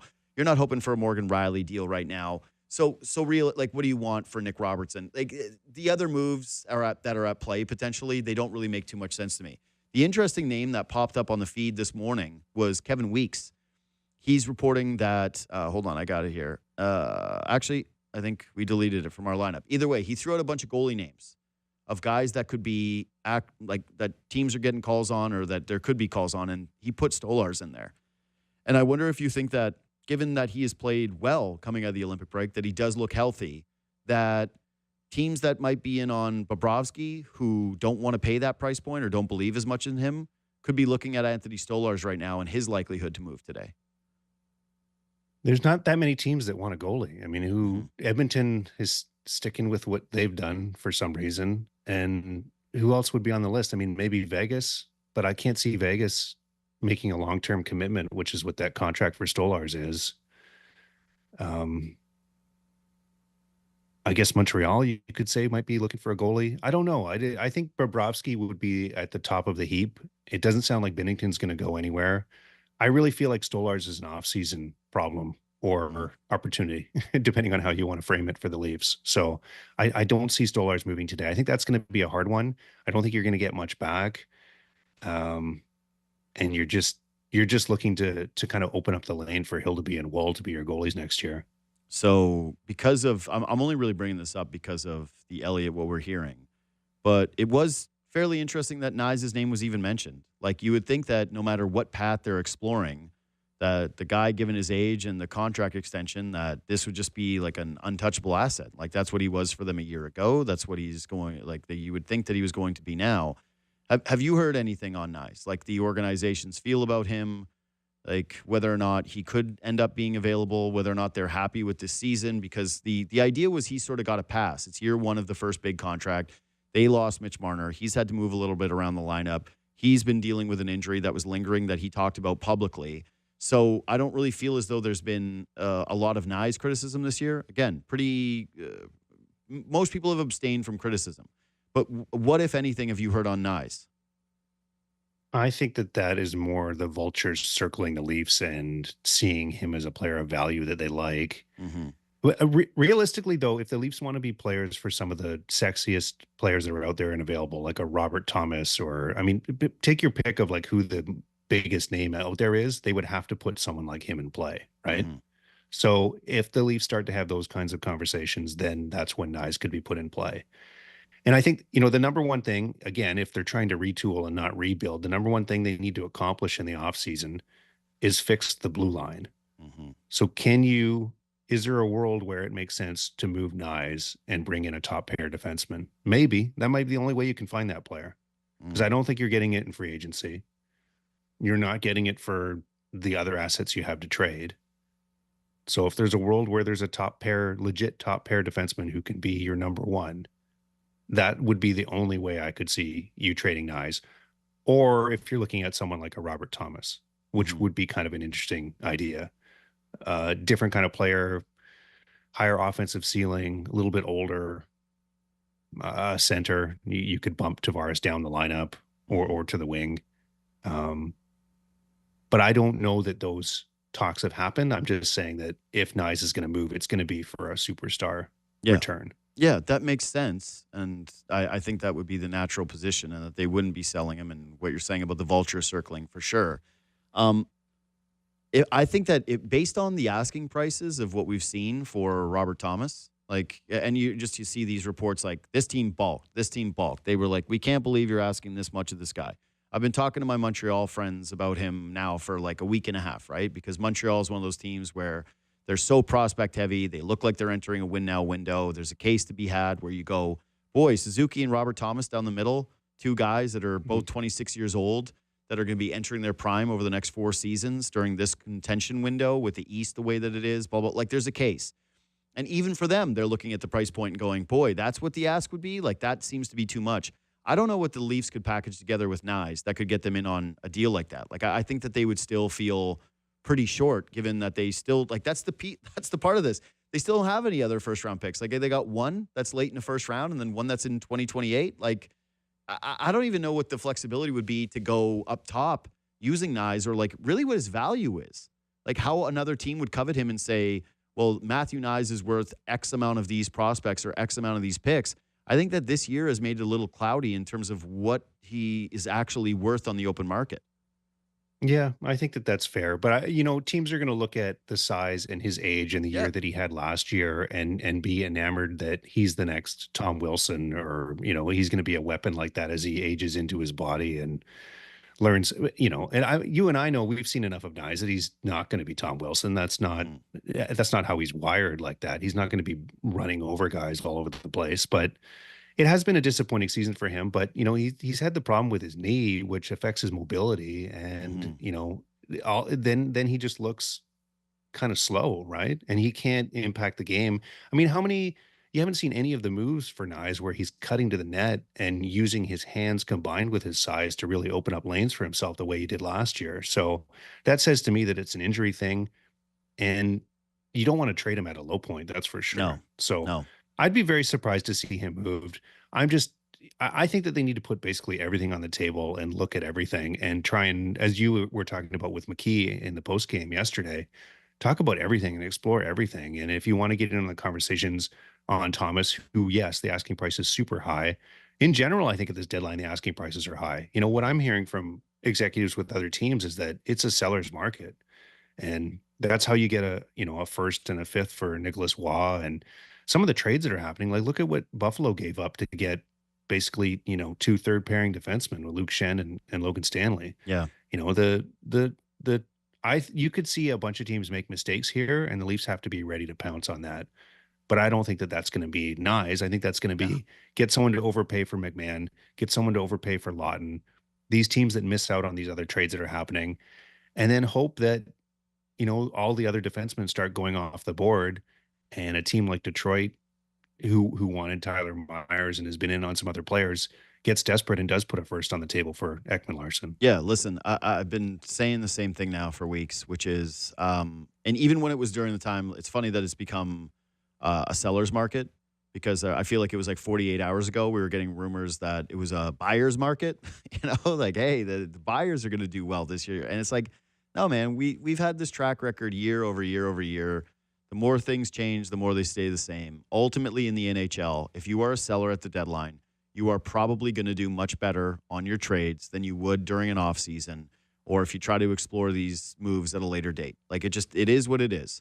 So that's why the hope is that you can move off of Oliver Ekman-Larsson, because if you can't get the first-round pick now, that means that you're never getting the first-round pick. There's not going to become a day where all of a sudden teams are going to evaluate him and say, yeah, you know what? Now that we're in an offseason, we've got even less certainty. We want to bring on this older guy, and we're going to give you a first-round pick. It's why I hope as much heavy lifting gets done as possible and continues to build you closer to, if you do go the rebuild route, that you've got as many pieces in the cupboard as you can possibly have. And this is the other part of this. And like, I think the big conversation today, and one that will last so that this podcast doesn't just end up being evaporated the second that this thing's done, but it's a weak free agent class, right? We all agree that this is not a deep free agent class. The idea that Toronto could pivot and go into free agency and say, well, we could get this guy, we could get this guy, we could get this guy. It's even worse than last year. Like, at least last season, you could pin your hopes on the Brad Marchands of the world, right? And say, well, maybe there's an avenue towards bringing this guy in here. There's none of that this offseason. Like Nick Schmaltz is probably one of the most attractive pieces if you're the Toronto Maple Leafs. And guess what? We get reports yesterday that there's more positive momentum between him and Utah to bring this player back. So it's going to be a limited market. But also, Toronto as an attractive destination, when you were in a winning window, there were questions like, hey, what about the market? What about the cap space? What about the role with the team? Like blah, blah, blah, go on down the line. The idea that they would be entering free agency this year with still the uncertainty in terms of who is actually running the ship, the uncertainty of the Matthews contract, the uncertainty of them being a winning team with all of the pitfalls that come with this market, and that's like the taxation, that's the lifestyle, that's the media attention, whatever it is that you want to point to that makes Toronto a little bit more difficult of a place to play.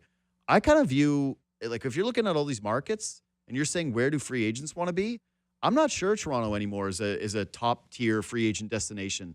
Like, this isn't the Tavares window where he was coming here with a bunch of young players and felt like he was the cherry on top. Like, how do you feel about the way players are looking at Toronto? Because that, to me, would be factoring into my decision if I was going to free agency and I was trying to pluck a bunch of players to augment my team for next year.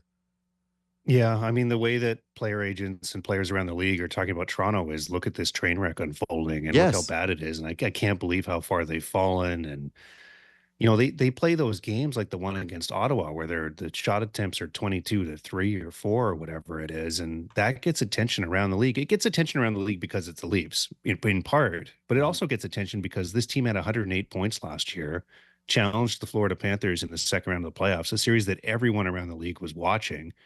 And what has happened to them? It's a complete mess right now. They could foreseeably finish 7th last right now. Mm-hmm. And they could also finish, I think they won 4 of 18 games, I think it is right now, where they're at, 2 in regulation in the last 19. If they continue to play like this, they could finish the year with what? 8 wins in their last 30 games, 7 wins in their last 30 games. That's getting attention around the league for sure. And a lot of the text messages I get from people in other markets are like, what is going on there? Mm-hmm. How is it so bad? Is this just because they lost Mitch Marner, or is there something, and I think people are, and if you're a free agent, you're right. Like, and you're looking at this and there's all the negative factors that have to play into with coming to Toronto. You add on top, if this, I think, largely false narrative about the media pressure and all that kinds of things, that looks even worse in an environment where you're bad. Mm-hmm. I mean, it's a miserable place to play when you're being asked every single day. You lose like this in Seattle or Carolina, or take your pick of the market. There's going to be 2 media there to talk to you about it, maybe once over these last 20 games, and one of them works for the team. Here they're getting asked about it every morning skate, every practice, and it's like I said, it's miserable. It's a really tough existence. So, you're going to have some real fortitude. They're going to have to look at probably hometown guys that will want to come here, and people and that's partly why I think it's important that they get new leadership in place. If they're going to change the GM and the coach, they need to do that quickly. And those 2 pieces need to be part of the recruiting process of bringing in free agents. If, again, you're going to try and turn this around next year.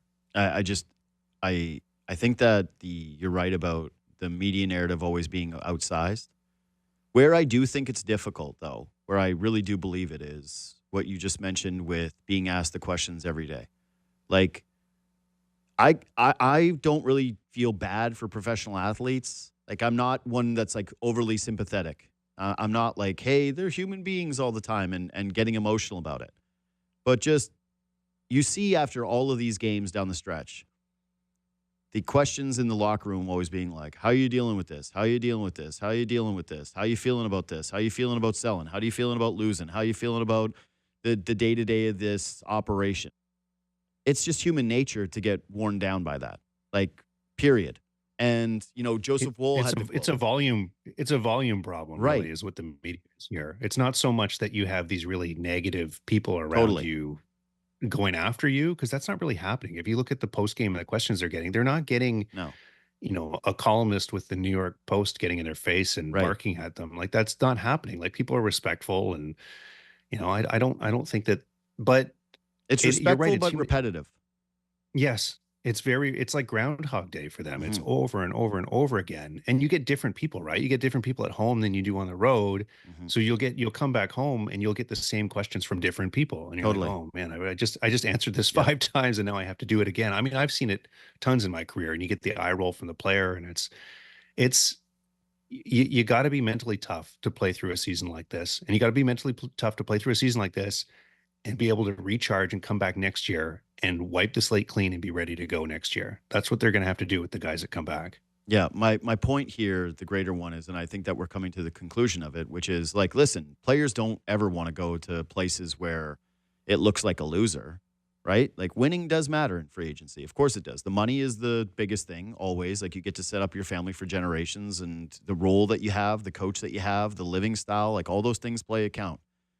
But if you don't look like a team that's going to be on the rise, and you're a market where there's a lot of pressure, and you're not going to be able to just be on a bad team here, and it's like, hey, if you're bad in Carolina, right, if they're going through a retool or a rebuild, your day-to-day is pretty simple. Your day-to-day is not as simple if you're living in Toronto. And so someone that would be signing up for a free agent deal here, I just don't think like even the notion that they would be getting hometown guys.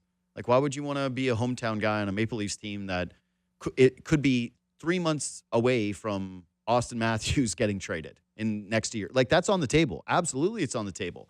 So I just don't see the pathway here for free agents. And then you look at the trade assets they have. They don't really have those. If, like, we're exploring Matthew Nyes for real pieces. Like, again, the writing is on very much on the wall for me. And that is what brings me to this whole notion of who's going to be running the ship. Because I've been asking around, and I've been going like, hey, what's the deal? What's the deal with Tree Living here? Because we went from, hey, the reason the Leafs won't sell at the deadline is because that means it's over for Brad Tree Living here. That he's not going to be able to continue as a general manager. And then all of a sudden, it was like what you mentioned with the 6-game winning streak ahead of the deadline, where the front office was looking at things going, well, maybe we could end up getting hot and push for a playoff spot after the Olympic break.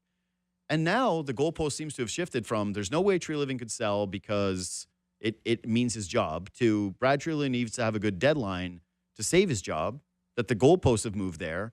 And even further, I've spoken to some people who are like, no, he's the front runner return, and they need an obvious replacement. And if they don't get the obvious replacement, like, he could be the guy that's going to fix it. I had Pagnot on here who said it publicly, where he was like, it feels like they're going to let him fix this thing.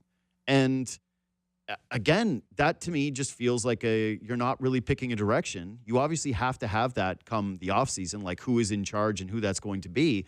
But what's your read on like where they're at from a front office standpoint? Do you think they want to bring back a president? You think they want to have someone back in that role, that Brad Tree Living does feel like a strong candidate to return? Like, where are you at with just like who's going to be running the ship? I think that is TBD. They don't know at this point. They don't know who's going to be in that role. Shouldn't you have an idea? Yeah. It's March. Yeah. But I think they've been caught off guard with what this season is, and how bad it is, and the kind of really existential questions they have to ask about the franchise and where it's at. Mm-hmm. So I do think that there's a world where Tree Living comes back 100%.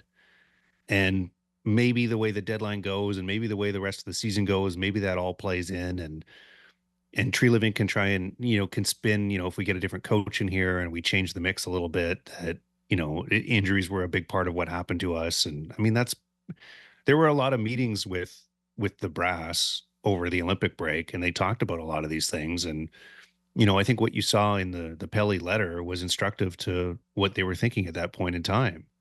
Is that there was a way to spin this and to sell this to the fan base as just one of those lost seasons that other teams have had that they could bounce back from. But that becomes harder, I think, to sell if you win 7 of your last 32 games, if it looks like your stars don't care, if it looks like your coach is checked out, if the deadline doesn't go the way that you needed it to go. But I think you're right. I mean, I think at the deadline today, it's pretty straightforward what's going to happen. They're going to trade McMahon and Lawton and get some picks, and that's going to be it. And that's the most likely outcome today. So how does that doesn't fundamentally change the job that Brad Tree Living has done this season? I mean, I think that's an adequate job for whoever is in that role to do. I don't think that should be the. I think what ownership needs to do and Keith Pelly needs to do is really think long and hard about is this the right person to lead us into next season, and look at the track record. we had a story on our site earlier this week looking at every trade that Tree Living has made since he's been here in Toronto, and it's not a pretty list. What's the best trade that he's made in I think it's 3 seasons now, right? What's the best trade he's made in 3 seasons? It's really difficult to pick out a move that you're excited about. And there's a lot of them where they look like they're on the losing end, trading multiple picks for Joel Edmondson. And, you go back and there's all these trades you forgot about. And it's like, boy, like this is who you want to go into this difficult free agent environment and this difficult trade environment to try and turn around a team that might finish 6th last into being a contender next year. It doesn't make a lot of sense. But just because it doesn't make sense doesn't mean that that's not what they're going to do. Yeah, that's the fear. That's the fear, is that it doesn't make sense, but that they're still going to do it anyways. Like, again, people are saying like what I get when I talk to people around the league about Tree Living's future is, who are you going to replace him with? Yeah. Is what I get back a lot of the time. So it could be a failure of imagination or planning ahead for this potential eventuality that lands them where, well, this is the guy we got and we haven't been able to find an adequate replacement. And it seems like there's been an organizational push to not have team presidents and to have everyone report to Pelly, which has been a disaster this year. I mean, they could have certainly used a president this year. But I think that what they need to do is beat the bushes and look around the league for any potential executive. Totally. Look at everyone that's won GM of the year the last 5 or 6 years. Try and talk to all of them. See who has a contract coming up or who has an out in their contract, and see who you can use your financial heft on to get.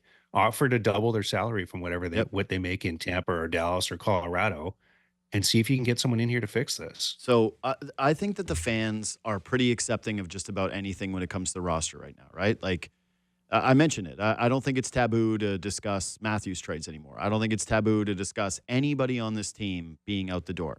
The one thing that is totally unacceptable and that people will not stand for is the idea that Tree Living returns and they go, well, there really wasn't just anybody out there. And they have to do exactly what you're talking about.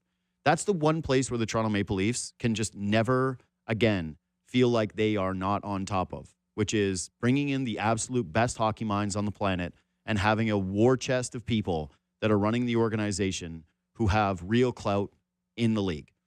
The best, in terms of them rebuilding, when they went through it with the Babcock thing, it's like, man, they brought in Lamoriello. They went out and they got Kyle Dubas, who was a rising star in hockey. They had Mark Hunter. They had, Mike Babcock. It felt like a real brain trust, to the point where you were looking at it going, boy, maybe they have too many people, that this is going to be a bit of a problem in terms of power struggles within the organization.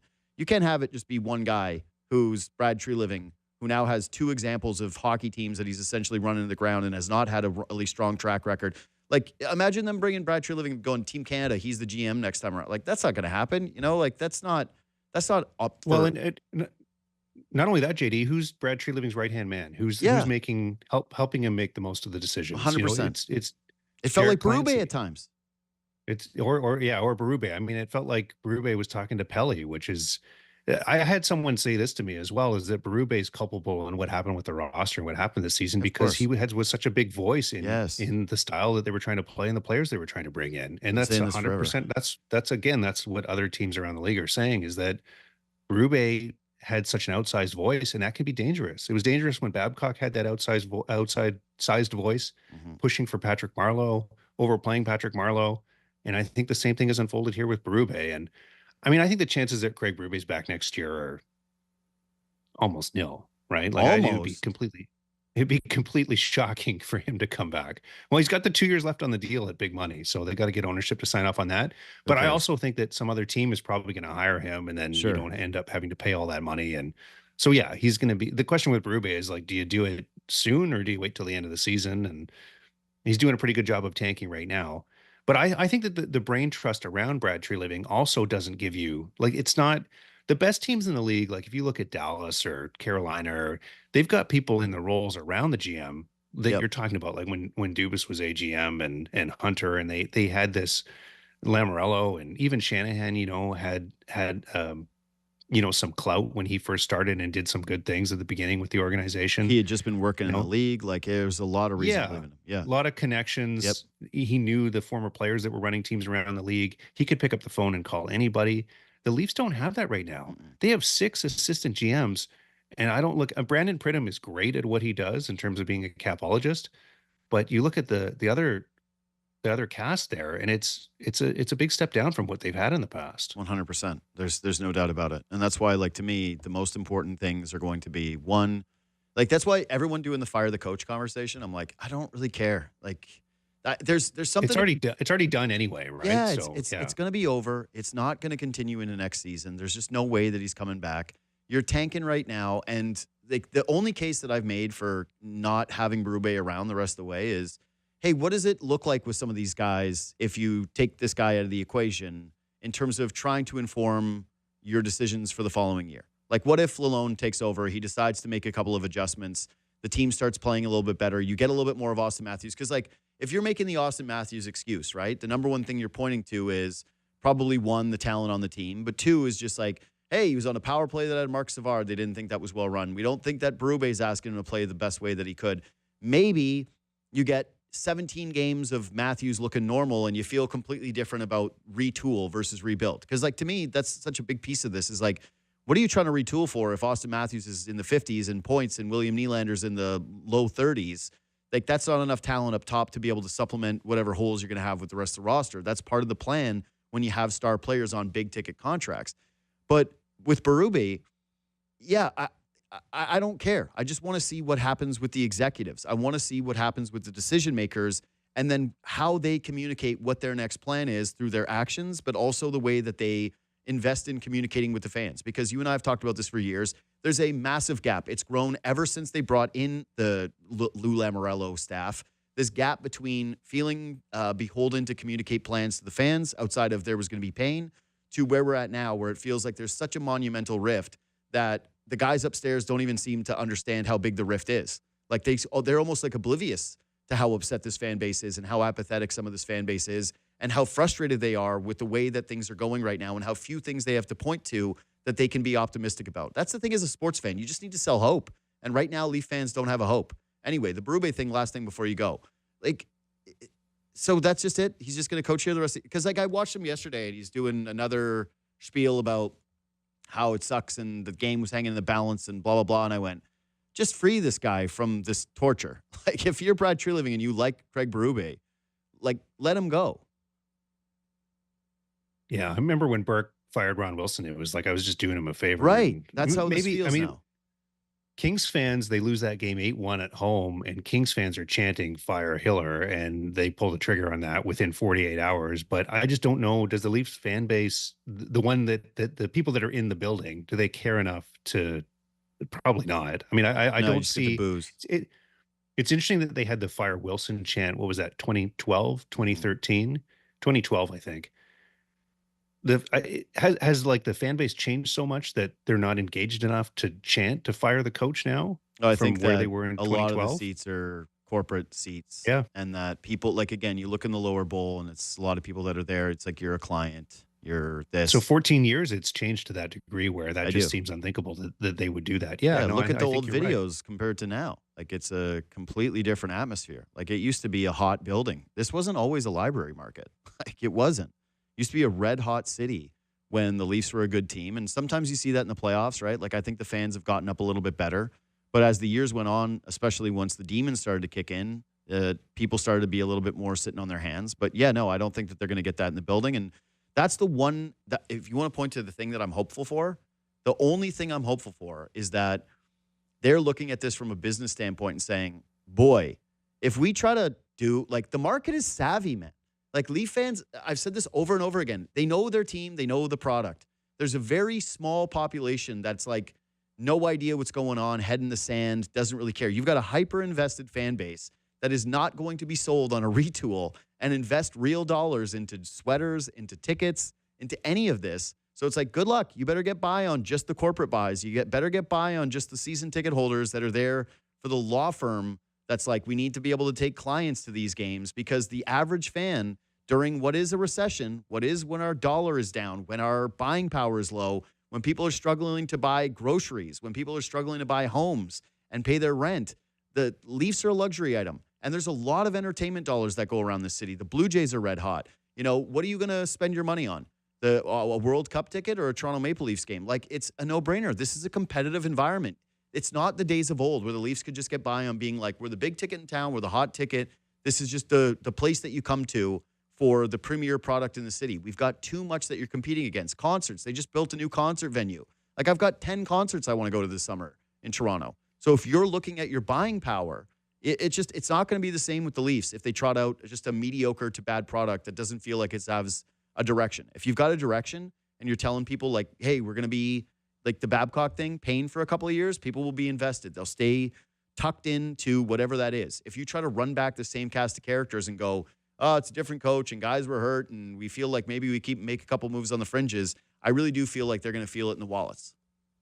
I don't think they're there yet, but I wonder if the end of the season is such a train wreck that if maybe they get there. Oh, yeah. And the last thing, to circle back on the Berube thing, there's obviously a disconnect that's happening there with management and the coach right now. And I think that one reason to move on to Lalonde would be you can get aligned for the rest of the season what you want to see happen. Totally. We want Easton County to play this many minutes. We want them to be on power play 1. We want these defensemen to get more opportunities so we can see what they can do. Maybe you want to showcase some players, maybe you want to, I don't know, maybe you want to try and, if you can, increase Morgan Riley's value somehow by playing him in better situations or whatever. Just the games don't matter. You're going to lose the majority of them. Mm-hmm. What can you do aligning the coaching staff and management together to increase the value or to get better looks at some of these players and give better opportunities to players and, play Jacob Quillen more. Yeah.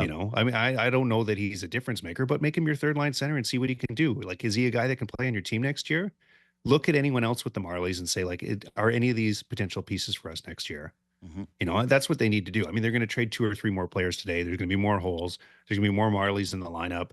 Get in a coach that's actually going to play them and use them. Yeah. Because what's the point? And Berube said, he pulls the goalie, they're down 3 goals. He says, I'm not quitting. That's not what I do. Yeah, we're not quitting. They need someone who's quitting, yeah, who's thinking about next year. Yeah. And why would Berube do that knowing that he's not going to be here next year? Well, especially when he brought in some of these guys and he's got different relationships with some of these players in terms of like their maximization of trying to get good output from them. And it's like, no.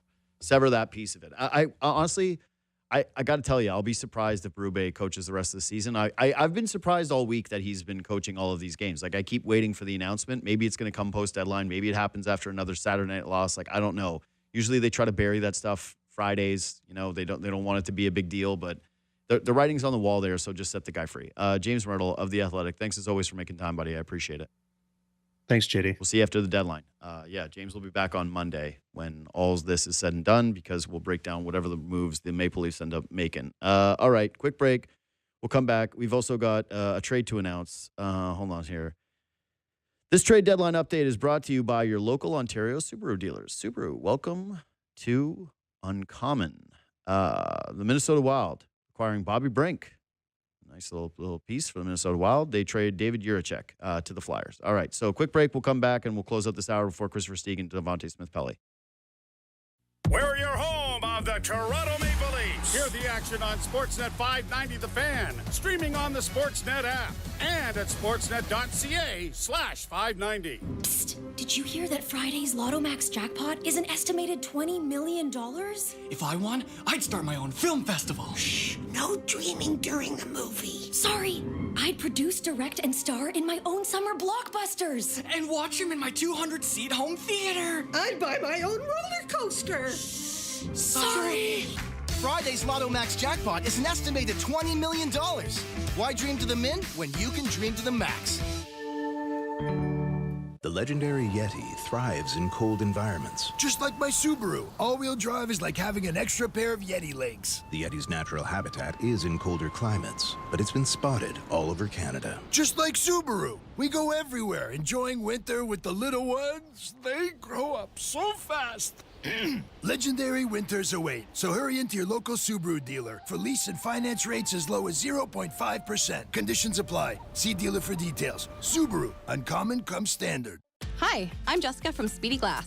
Did you know all it takes is a small rock to chip your windshield? And before you know it, that tiny chip can turn into a crack. At Speedy Glass, we can save your windshield before it cracks. A repair takes less than an hour, and if you're insured, it's free. Booking is simple. Just go to speedyglass.ca to choose a location and a time. Don't wait until it's too late. Book your appointment today at speedyglass.ca. Details and conditions at speedyglass.ca. Speedy Glass Replace. Golfers, Golf Town trade-in days are back. This is your chance to upgrade your golf clubs for less. Trade in your old clubs and receive a 50% trade-in bonus towards new 2026 clubs. Visit golftown.com or visit one of our 48 locations for full details. As Canada stares down economic uncertainty, we're ready with a plan to protect Ontario. We're fighting to defend every job, building new nuclear facilities, speeding up approvals, diversifying our trade, bringing opportunity and good jobs home. Because this province doesn't just sit back, we build. That's how we protect Ontario. Learn more at ontario.ca/protectontario. Paid for by the Government of Ontario.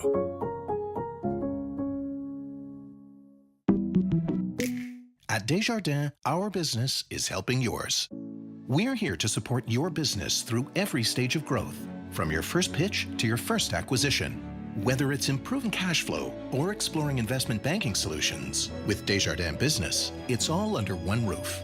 So join the more than 400,000 Canadian entrepreneurs who already count on us and contact Desjardins today. We'd love to talk business. When one dripping chicken sandwich won't do, why not have two?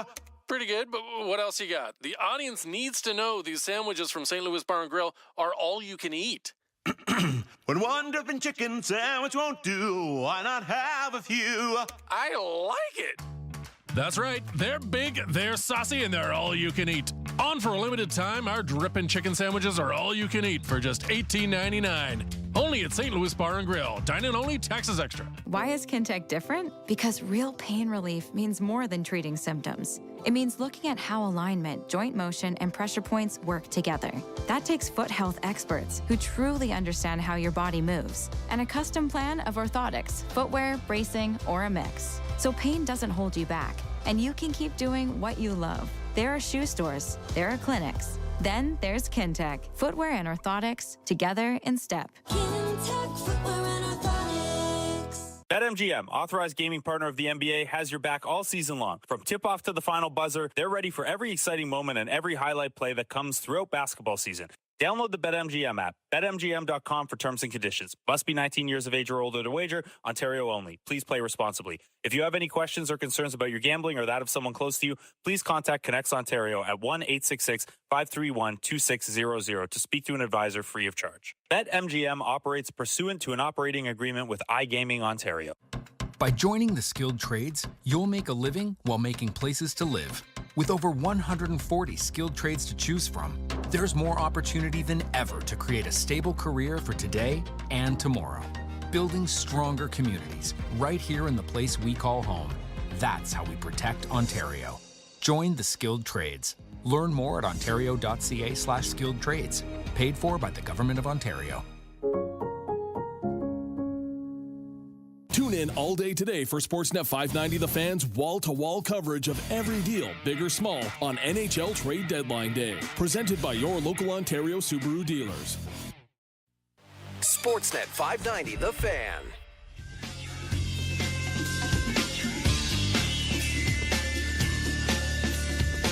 One quick thing before we take a break.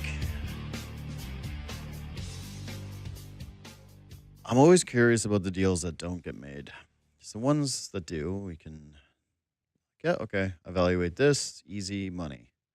What I really want to try to find out in the next 48 hours is the situation that happened with the Buffalo Sabres and Colton Parayko. Like, I understand why he doesn't want to go there. It's Buffalo. That's it. Not much to it. If I was him and I got multiple teams chasing me, I personally think the Sabres would be a cool team to play for right now. Like, they're young, they're fast, they're skilled. He could have gone there and been a real difference maker on a blue line that has an incredible amount of depth, like the by far strong suit of the team. But again, he negotiates that no move clause. I don't care about the pressure that he got. I don't view it as so upsetting. It doesn't hurt my sensibilities as a person. Like, if I was in the same shoes and I had a similar deal, I don't think that I would be as bothered by it. I'd go like, yeah, I negotiated a no move clause. I didn't negotiate an NDA that says you can never talk about what you talk about with me. Like, I didn't think that was a part of professional sports. Like, that stuff happens. The whisperers happen. Public pressure happens. Hockey's the only sport that's like, how could they do this to these guys? It's such a weird thing with the sport. Anyway, like, Parayko's big right shot D, has size, protects the front of the net, not a great playmaker, obviously, he's not a good puck mover. Like, Brandon Carlo is the Parayko light. And the Sabres end up trading for two big body defensemen. Like, they obviously coveted that. They grabbed Logan Stanley. They grabbed Shen. And I wonder what the conversation was from Tree Living to the Sabres about what they were going to offer for Carlo and what that return would have been like. Because there's just no way, right? There's just no way that trade gets nixed and you don't think as a general manager, like, yo, let's pick up the phone and engage these guys and see if they're interested in Carlo. And what Buffalo's offer would have been. I think that if I could get one truth serum today in terms of what has happened so far, because we'll get the deals will happen, blah, blah, blah. I would really love to know what the Carlo Buffalo conversations were like, if they were had at all. My God, if they weren't, nightmare. I'm sure they were. They had to be. But God, I want to know what the price of acquisition was, because for me, like, it's hard to envision that it isn't something that I wouldn't have done. Anyway, quick break. We'll come back. Kris Versteeg is going to pop in, and so is Devante Smith-Pelly. Tune in to Real Kipper and Bourne for Game Time, presented by Bet365. Whatever the moment, it's never ordinary at Bet365. Must be 19 plus, Ontario only. Play responsibly. Visit connexontario.ca. In Canada, opening a business bank account can take weeks. The fees on your account are endless, and your money earns nothing. Honestly, what the f***? We hear you, but your WTF is also why there's Float. Float is a complete finance platform with business accounts that open in minutes, charge zero fees, and earn up to 4% interest. It's a business account that makes sense and money. So let's take back our WTFs and celebrate why there's Float. Open your account today at floatfinancial.com. The job is in a fab shop. Cutting and welding aluminum, minimizing scrap. Precision and speed are crucial. The job is fabrication, all things stainless steel. It has to perform. Welds look pristine. The job is in a body shop, restoring vehicles to picture perfect, because a lot is riding on the frame. These are the jobs that need welding gas and the right equipment, and Joseph Gas is where you get it. Joseph Gas, that's Joseph with an F as in family, josephgases.com. Golfers, Golf Town trade-in days are back. This is your chance to upgrade your golf clubs for less. Trade in your old clubs and receive a 50% trade-in bonus towards new 2026 clubs. Visit golftown.com or visit one of our 48 locations for full details. A roll-up season report. Roll-up to win is back at Tim's, and the elusive all-electric Volkswagen ID Buzz has emerged for the taking. So play on the Cup and the app for more chances to win until March 22nd. Cup's available for a limited time. Rules apply. Canada only. No purchase necessary. Visit the Tim's app for details. Hey, Ray Ferraro here. If pain is stopping you from moving, footwear and orthotics are really the simplest way to get you back on track. And Kintec does it better than anybody else. .net.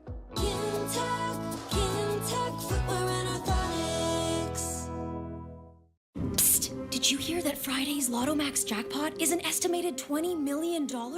If I won, I'd start my own film festival. Shh, no dreaming during the movie. Sorry, I'd produce, direct, and star in my own summer blockbusters. And watch them in my 200-seat home theater. I'd buy my own roller coaster. Sorry. Friday's Lotto Max jackpot is an estimated $20 million. Why dream to the min when you can dream to the max? When one drippy chicken sandwich won't do, why not have a few? That's right. They're big, they're saucy, and they're all you can eat. Our new drippin' chicken sandwiches have arrived and are all you can eat for a limited time at St. Louis Bar and Grill. Tune in all day today for Sportsnet 590 The Fan's wall-to-wall coverage of every guy everyone wants to know about. Well, yeah, hockey is a sport, though, too, and, like, this has been my issue with basketball lately.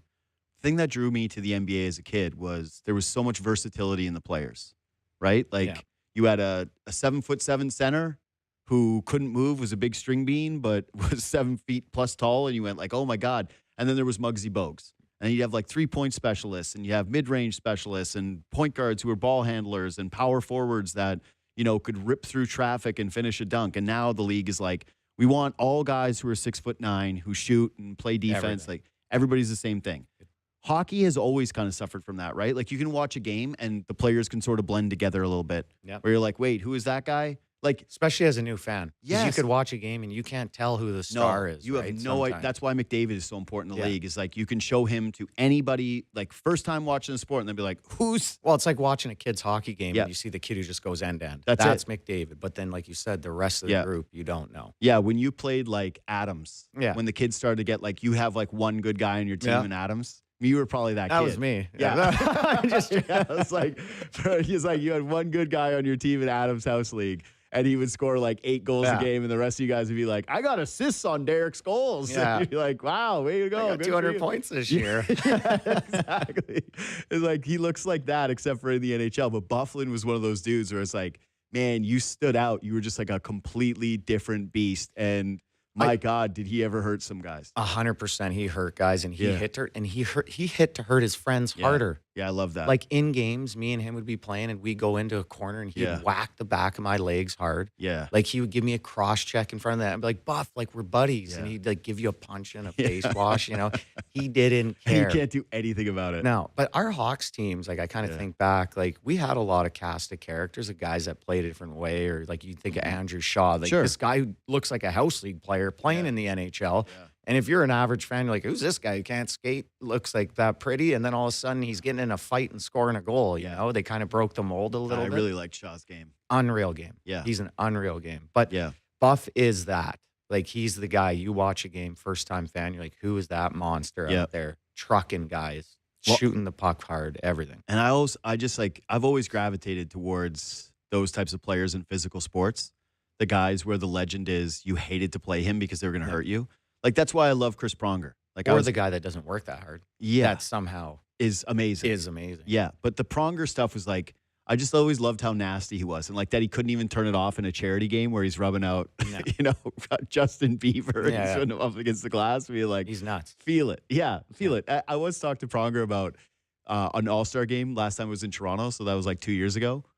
And I was like, hey, like, what's the All-Star game like in terms of like making relationships with guys and having conversations with dudes around the league? And he's like, I don't know. I just didn't talk to anybody. I wasn't there to make friends. I was like, that's the perfect answer from a psycho like you. Just like you want to hurt. But Byfuglien's the same thing. Like, there's a Football Life. That's this show that runs on NFL Network. And I've referenced this before on the show, but they had an episode about this guard named Larry Allen.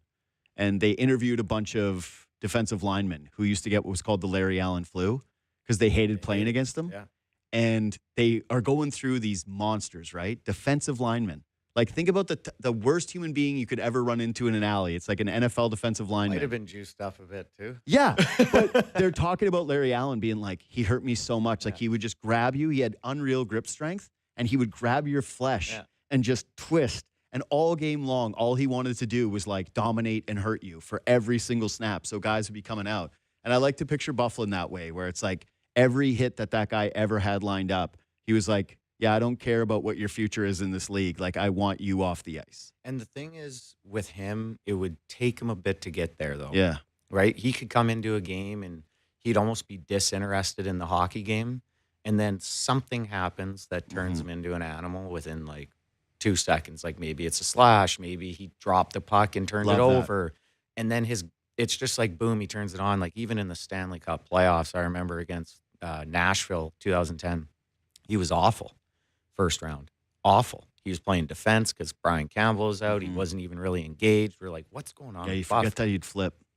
And then he got put on forward, and then he flipped against Vancouver, and he took over the entire series. He was the best player in the series, and then San Jose, and then same with the finals. It's like, this is a guy who would sleep, and then something would get him going, and the switch flips, and it seemed like mid-game, you'd be like, this guy's awful, and all of a sudden, boom, he's trucking you, taking over the game. So he was very interesting as a teammate in that way, too.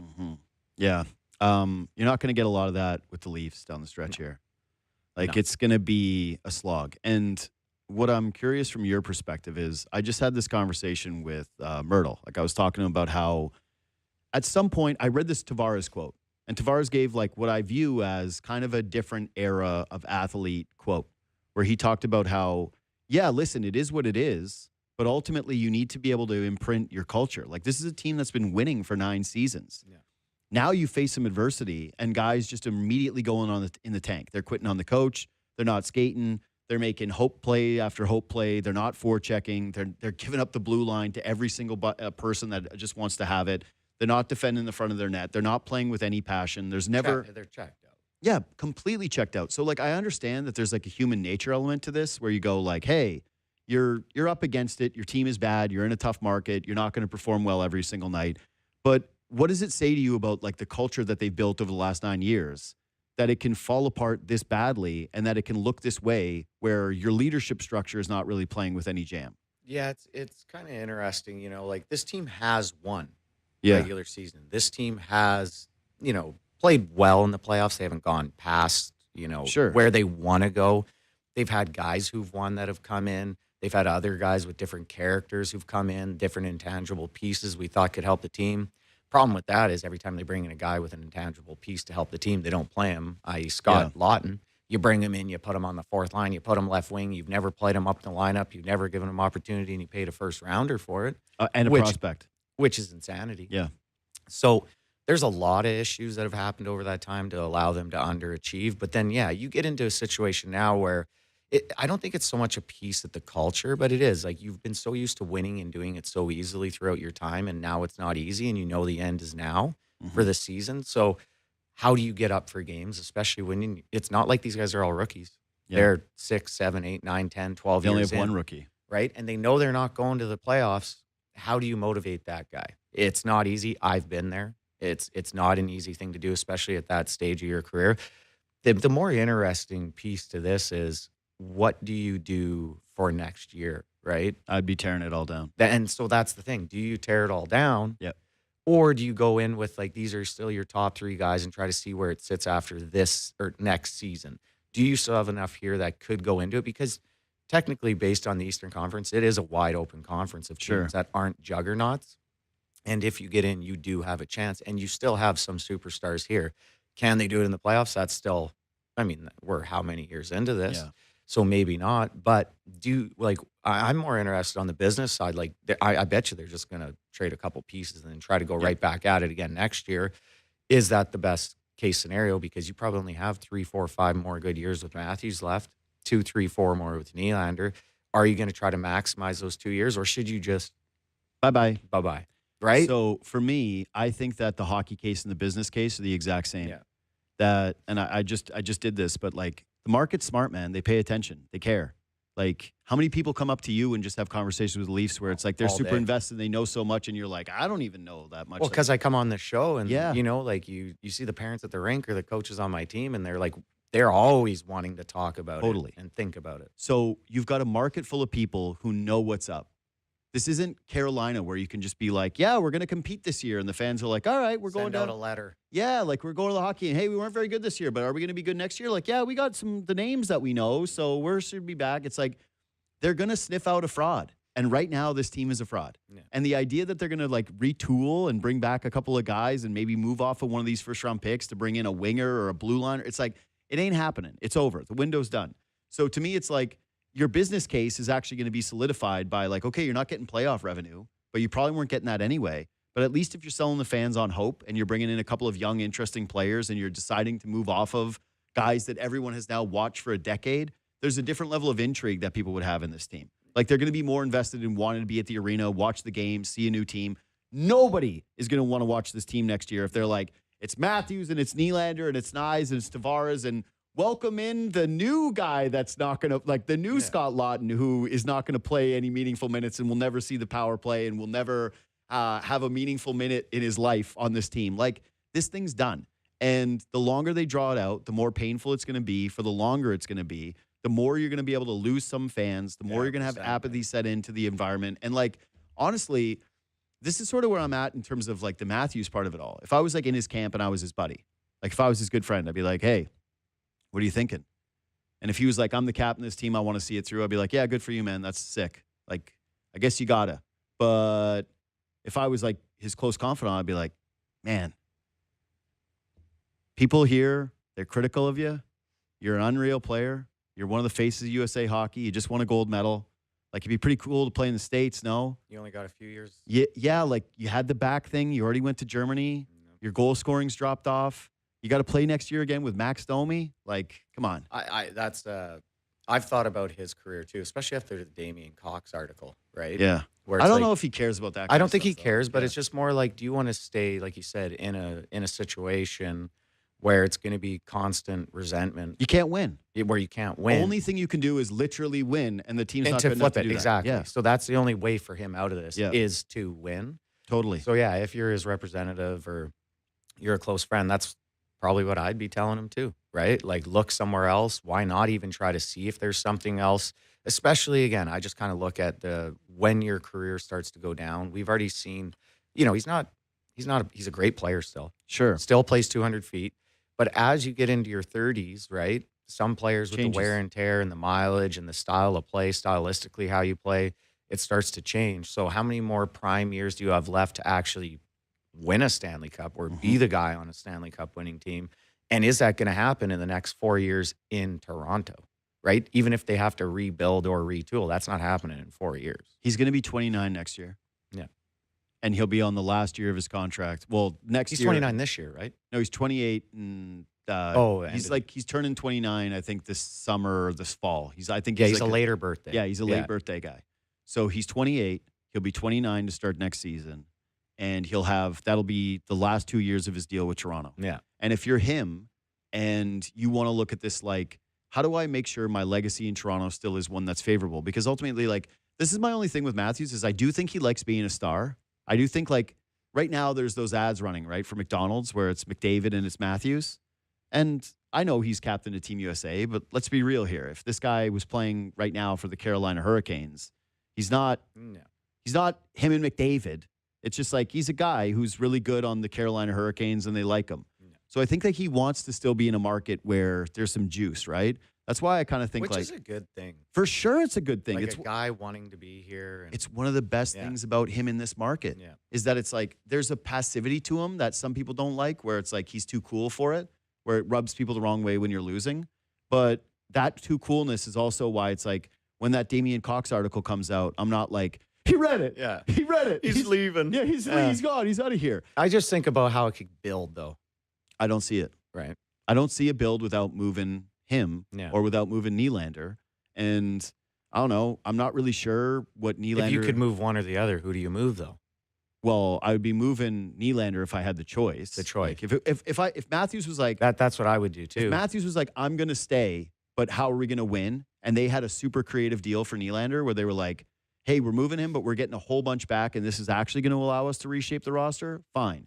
But from a practicality standpoint, I'm looking at it being like, dude, he has 2 years left on his deal. And if he gets into next year and this team sucks and he's looking around the room and he's like quietly goes to them at the deadline and he does the Quinn Hughes thing, like move me. Yeah. The return for Austin Matthews is going to be some team's top 2 prospect and maybe 2 first-round picks, like something that comes back where you go, that's it? Like ultimately, but everything for him is going to be that's it, dude. Right? Of course, you're moving a guy who may one day set the goal record, if not get close. I don't think that's happening. That's over. He's going to be up there. Yeah, again, like what's he at right now? 500. But right now he's gone 9 games without a goal. He's playing with Nylander. He's playing against bad teams. Yeah. Like, the goal scoring hasn't been there the same way for 2 years. It hasn't, and it has dropped off. But you're big time. Again, this is a guy that's given a lot to his city.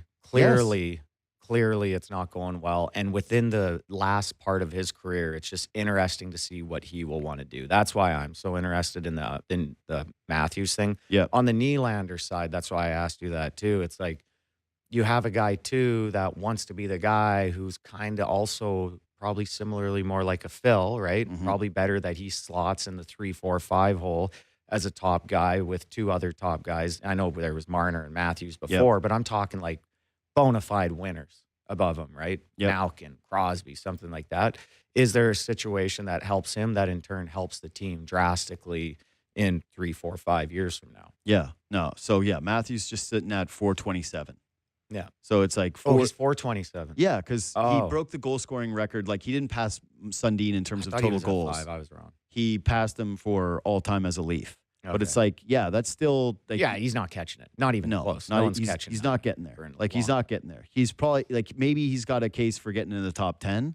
But again, I don't know how long his career is going to go based on some of the injuries that he's had. He's a bigger guy. Like, he's already dealt with a bunch of different injuries to his wrist and to his back. Yeah. The goal scoring's already dropped off at a pace. He got hit with a COVID season. Like, And he's like a heavy skater too, right? Yeah. Like he's hard on his edges. He's Yep. big guy, plays 200 feet. I was going to say he's Like, responsible he's defensively, responsible, and he very. plays that way now. And I just don't think he's ever going to go into like, listen, man, I'm not trying to take away from Ovechkin, but it's not Yeah. exactly like he was killing himself to I was to dead back wrong. check. He ain't catching that. Yeah, Not even he's not catching I that. thought it was more. But still, like, he can become like, he'll be the, like, American-born Yeah. top goal scorer. Like, I don't count Hull as that guy. No. He's Canadian. Yeah. Everybody knows he's Canadian. 100%. So it's like, yeah, you got a shot at that. You can pass Modano. You can pass Yeah. Kane eventually. Like, those are all good things for you. I just think, like, for him, he's probably, it's not crazy to think that he's interested in what else is out there at this point of his career. He's Well, given Toronto 9 good, like, a long time as this team's best player. I don't view it as like, I'm not chasing him out of town, right? Like, I'm saying, if he's willing to re-sign, if he's like, nope, I want to be the captain of this team, I want to win with this team, and I'm ready to re-sign with this team. And you know what? My last 2 contracts, I got record-breaking money. This one, I know that even though the salary cap's going up, I've made a ton. Let me take just a little bit less. Let me pull the McDavid move, where it's like I'm still one of the top paid players in the league, but that I'm not doing the Kaprizov thing, right? Where Kaprizov's like, I want $20 million. And Bill Guerin's like, okay, I guess we got to give it to you. If Matthews looks at them and says, that's the kind of contract I want, that's where I'm sitting down if I'm the Leafs going like, boy, we're not going to be able to build around that, man. So if you're invested and you want to do this, like, I'm still buying in for Austin Matthews. But if the conversation is anything in the offseason, like, what do you think? And he's like, I don't know. I'm like, well, we know now then. It's time. Yeah. We got to move off. I sure hope he doesn't get run out. No, because I don't think he will. I don't think he will, but I just for his sake, for how much he has done. Obviously, winning is everything aside. And also for the culture of players you're going to want to have coming into your group 3-4 years from now. Young guys that maybe the next guy 100%. like him.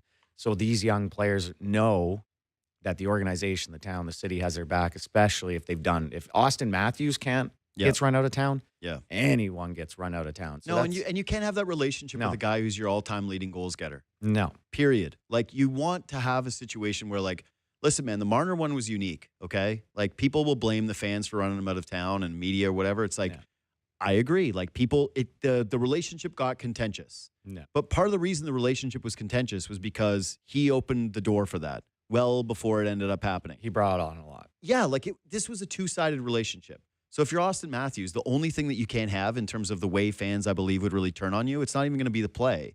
It's going to be if things start to get out where it's like, you probably don't follow this story right now, but there's a basketball player named Giannis Antetokounmpo. He plays for the Bucks. Yeah. And he's doing this whole, like, I want to stay. And then he's leaking to the media, and he's like, maybe I should be traded. He's like, maybe you guys should get me out of town. If Matthews doesn't actually give the organization the direction, like when we had Chris Bosh here in Toronto, I'm doing more basketball references, but like he kind of gave them an indication that he might be staying in Toronto. And then he went and he joined the LeBron super team down in Miami. And Toronto didn't get anything for him. And they were like, what the hell? Like, we thought maybe you were going to stay here and you'd been planning to go down to Miami for basically 2 years since the Olympics. That sucks. And now Chris Bosh and the Raptors, like, this isn't a city or a team that doesn't have, like, has 20 guys better than Bosh. He feels disconnected to the market. Yeah. He's not really a piece of it anymore. That's what would happen with Matthews if he decided to go that route. If he's just honest with his intentions, if he's like, you know what, I want to change, I don't think that there will always be some fans, right? Like, there's always going to be a voice. Someone's going to someone will do this take. They'll be like, Austin Matthews took the easy way out. And you're going to be like, all right, like, fine, you can have that opinion. Or there's going to be people being like, he's not proud enough to be the captain. We hate him. He didn't want to be here. He didn't win anything here. He didn't score big goal, blah, blah, blah, blah, blah. Ultimately, I think most fans are going to be like, he was a good Maple Leaf. They didn't pivot the team very well around him. The team sucked. He wanted to go play in a different market where he had a chance to win in his early 30s when his window was shutting down as a player. And guess what? The Leafs were able to completely restock the cupboards with new prospects, new young players, new pieces and draft picks that you could use either to draft or to have just a direction in general. If Austin Matthews comes back here in 15 years, right, and he's having Austin Matthews night, the place is going to go nuts for him. People are going to forget about the playoff failures, whatever. The only way it goes sour is if it's like the will I, won't I don't know, maybe I'm in, maybe I'm not in. And then a year from now, we're at the deadline and he's like, I'm not sure I'm going to re-sign, and they got to take cents on the dollar. I worry a little bit, too, about him being an American. For sure. In this situation. You Of think course. of Brady Tkachuk. You think of all these guys. They're all in his ear. Yeah, exactly. And then drawing more Americans in free agency to want to come to the market, too. That's always been a concern for me for a while. Just not that I have any inside knowledge or anything on it, just based on what you see. You know, you got an American captain in Ottawa. You got one here. If things don't go well or they don't like it, how are they going to be treated? Will that send a new message to the young American hockey players up and coming that will be drafted here or come here too? So I'm not as worried about that. I think we're in like a very weird time. We are. Where there's like 100%. this incredible amount of tension, so everything feels outsized. If I'm trying to project but kids in hockey today, yeah, even though you have to get drafted in NHL, people do feel like they have more choice. Of Even when it course. comes to junior hockey, some kids get drafted. I'm not playing that. Hey, team. look I'm at going to that team. Cutter right now. He's Yeah. tearing it up with the I don't- Ducks. He's like, I'm one out of here. I don't want to go Philly. here. I'm gone. So that's what I'm saying. It's like I'm interested to see where the game's at in 5-10 years on that. And then that's kind of the piece I always thought was interesting too. Him being an American who's given everything he can to the massive market of Toronto. Yeah. One of the greatest players in the history of the game. Just treat this guy the right way, man. Yeah, that's why I think That's some it, fans right? are afraid to criticize him. It's like, man, he's got 10 games without a goal right now. Yeah. He's not exactly He leader should of the still year. face his fair share of criticism Sure. about his play, but the other extra crap. Yes, I'm just saying that I think that if this was a normal year where there wasn't the extra stuff, and the Marner thing hadn't happened, he would be getting it right between the eyes for the stretch. And for right now, most people are like, hey, what's he supposed to do? It's Max Domi's, it's Craig Berube fault. Yeah. Like, that's the only reason that they're losing these games. But next year, it's going to heat up if he's still here. Like, that's going to become the big question. You got to go. You got to get out of here. You got to go do more It's been TV. a pleasure coming in. This is a great studio. Yeah, it is a man. very I can't nice believe studio. you locked this down. Congrats on this. Yeah, I know. success. Yeah, thank This you. is great. Yeah. It's all me. They built this for me. I can't believe you're in here. Wow, Yeah, this no, must that's taken you like that's 4 actually days. the take. It's like, yeah, you're in here. Like that's the way that you. I'm like, oh yeah, that's the way that it is. Kris Versteeg, Clever app, back on the Sportsnet panel. You can watch it on Sportsnet Plus, deadline coverage all day. Thanks for doing this, buddy. We'll see you later. Quick break. We'll come back. Devante Smith-Pelly. We are your home of the Toronto Raptors. Catch the action on Sportsnet 590 The Fan, streaming on the Sportsnet app and at sportsnet.ca/590. Volksfest is back with the season's biggest deals. Or are they the smallest rates? For up to 36 long months, get just a teeny-weeny 1.99% financing on the 7-seat Atlas, the fuel-efficient Jetta, and more. And don't make any payments for 90 whole days. So are these gigantic savings or puny rates? However you see it, don't miss Volksfest. On at your local Volkswagen dealer until March 31st. Conditions apply. Volkswagen. TA Appliances' huge home show savings event is on now. Enjoy TA exclusive savings on all the top brands. Plus, pay no tax, get free bonus gifts with select products, and enter to win great prizes. Save the tax on 2 or more qualifying Maytag and Whirlpool appliances with a 30-day money-back guarantee. Or take advantage of special offers from KitchenAid, Genair, and more. With TA's easy financing, you can buy it today and book fast delivery. Shop one of 5 TA locations or online at taappliance.com. Ontario is helping you keep more of what's yours. We cut gas and fuel taxes, saving households an average of $435. We scrapped the license plate sticker fee, saving you up to $720. We introduced One Fare, saving commuters on average $1,600 each and every year. And since 2018, we've never raised taxes, keeping costs down for families, workers, and businesses across the province. Learn more at ontario.ca/keeping costs down. Paid for by the Government of Ontario. You know what actually causes arguments? Snoring. Back pain. One person wanting to sit up, the other wanting to lie flat. You know what doesn't? The fabric color on the base of your adjustable bed. At Leva Sleep, we make comfortable adjustable beds. Better for your back and better for your relationship. During our different color clear-out, save up to 60%. Plus, save the tax. Same better bed, just last year's colors. And when they're gone, they're gone. Leva Sleep. The better bed. Mark's new store is now open in Etobicoke. Stop by this Saturday and Sunday for the grand opening event. Get 25% off full-priced items store-wide and exclusive Door Crasher deals. Visit Mark's at 193 Vetiver Drive this weekend. Door Crasher prices as marked. Sleep Country saved my relationship. Before their mix and match event, I was holding on to the last 2 inches of the bed while my wife practiced sleep karate and our dog dreamed of chasing squirrels. But ever since Sleep Country matched our bed to our needs, everything's changed. She no longer moves around and I no longer wake up on the floor. It's a match made in heaven. Isn't that right, Truffles? Find your perfect match in the bedroom. Get up to 20% off mattresses at Sleep Country. Hurry, limited time only. Restrictions apply. See in-store or online for details. Golfers, Golf Town trade-in days are back. This is your chance to upgrade your golf clubs for less. Trade in your old clubs and receive a 50% trade-in bonus towards new 2026 clubs. Visit golftown.com or visit one of our 48 locations for full details. As Canada stares down economic uncertainty, we're ready with a plan to protect Ontario. We're fighting to defend every job, building new nuclear facilities, speeding up approvals, diversifying our trade, bringing opportunity and good jobs home. Because this province doesn't just sit back, we build. That's how we protect Ontario. Learn more at ontario.ca/protectontario. Paid for by the Government of Ontario. As your Sunwing financial advisor, be real with me. You freezing? Tired of snowballs, snow squalls, winter entirely? Yeah, me too.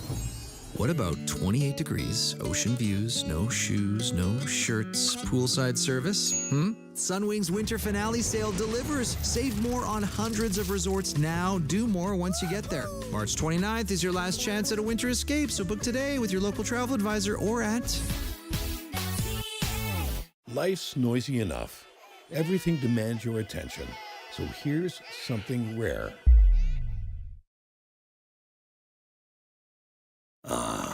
Silence. It's underappreciated. Kind of like windows from Magic. With a 40-year warranty on all parts and labor, you'll spend less time worrying and more time enjoying. While others add to the noise, Magic cuts right through it. Find out more at magicwindow.ca. Stella, help me with something. Sure thing, Callum. What's up? As you can tell, I was born in Scotland. I want to remind people that Spence is a completely Canadian company, but I want to sound more Canadian. Okie dokie. So what do you want to say? Engagement rings made in Canada by Canadian artisans. Yep. Made here by folks who really know their craft. For more than 48 years. For a good long while. Who take pride in the quality of their work. Who stand behind every engagement ring and get her done right. Okay. Made here by folks who really know their craft for a good long while, who stand behind every engagement ring and get her done right.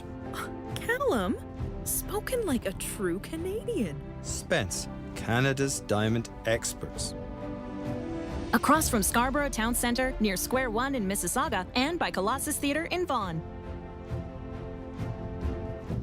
My water heater bill went up again. Go Lime. They locked me into a contract I never understood. Go Lime. I've been renting for 15 years and I own nothing. Go Lime. I called to cancel and they hit me with a buyout fee. Go Lime. Whatever they're putting you through, there's 2 words that fix it. Go Lime. Up to 50% less on your monthly water heater rental bill. 8 months free before March 15th. GTA homeowners. Search golime.com/radio right now. Terms and conditions apply. Go Lime. Watch the all-new Price is Right tonight with me, Howie Mandel. It's time to come on down. I love saying that. It's The Price is Right tonight. This is not daytime, people. All new series, The Price is Right tonight comes to Canada. More fun than you have ever had before. Oh! We're giving away trips. We're giving away money. Don't miss it, Canada. The Price is Right tonight. Series premiere Tuesday, March 10th on City TV. Psst. Did Did you hear that Friday's Lotto Max jackpot is an estimated $20 million? If I won, I'd start my own film festival. Shh, no dreaming during the movie. Sorry, I'd produce, direct, and star in my own summer blockbusters. And watch him in my 200-seat home theater. I'd buy my own roller coaster. Sorry. Friday's Lotto Max jackpot is an estimated $20 million. Why dream to the min when you can dream to the max? Saturdays are next level at Real Canadian Superstore. On Saturday, March 7th, earn 20,000 PC Optimum points for every $200 spent on almost anything in store or through PC Express. That's $20 back in points. Conditions apply. See flyer for details at superstore.ca/flyer. Tune in all day today for Sportsnet 590 The Fan's wall-to-wall coverage of every deal, big or small, on NHL Trade Deadline Day. Presented by your local Ontario Subaru dealers. Sportsnet 590 The Fan.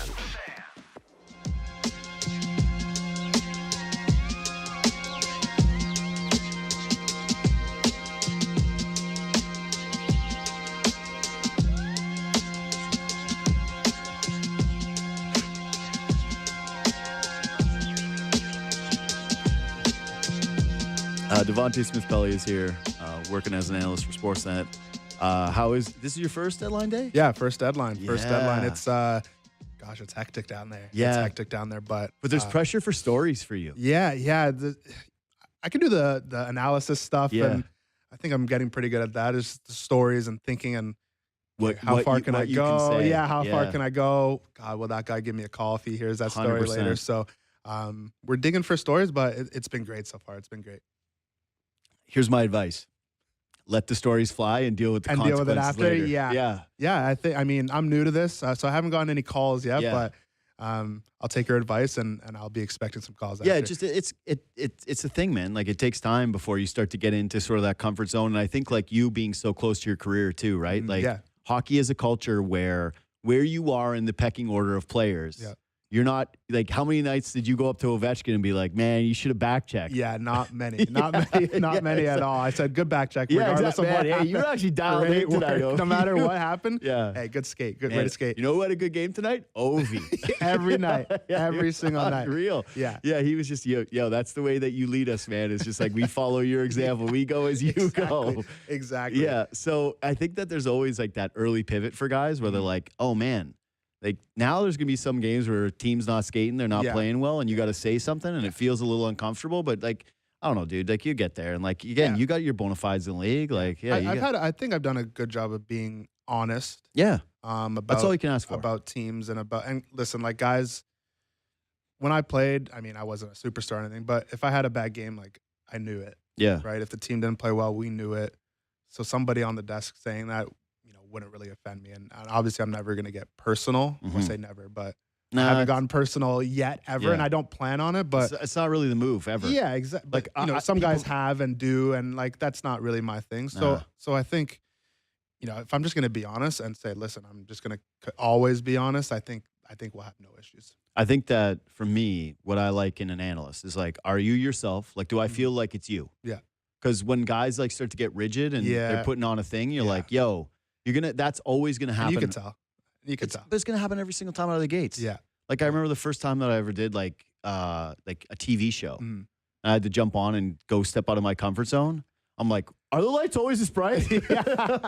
Oh man, I've gotten the same feeling in a couple of my first shows. Like, man, I'm not nervous. And then the lights come on, to you, and you're like, oh, what was I going to say? I'm sweating. Or they change the question up. You're like, yeah, I think that this is what they're going to ask you, but then they go with something else. And you're like, stammer through it.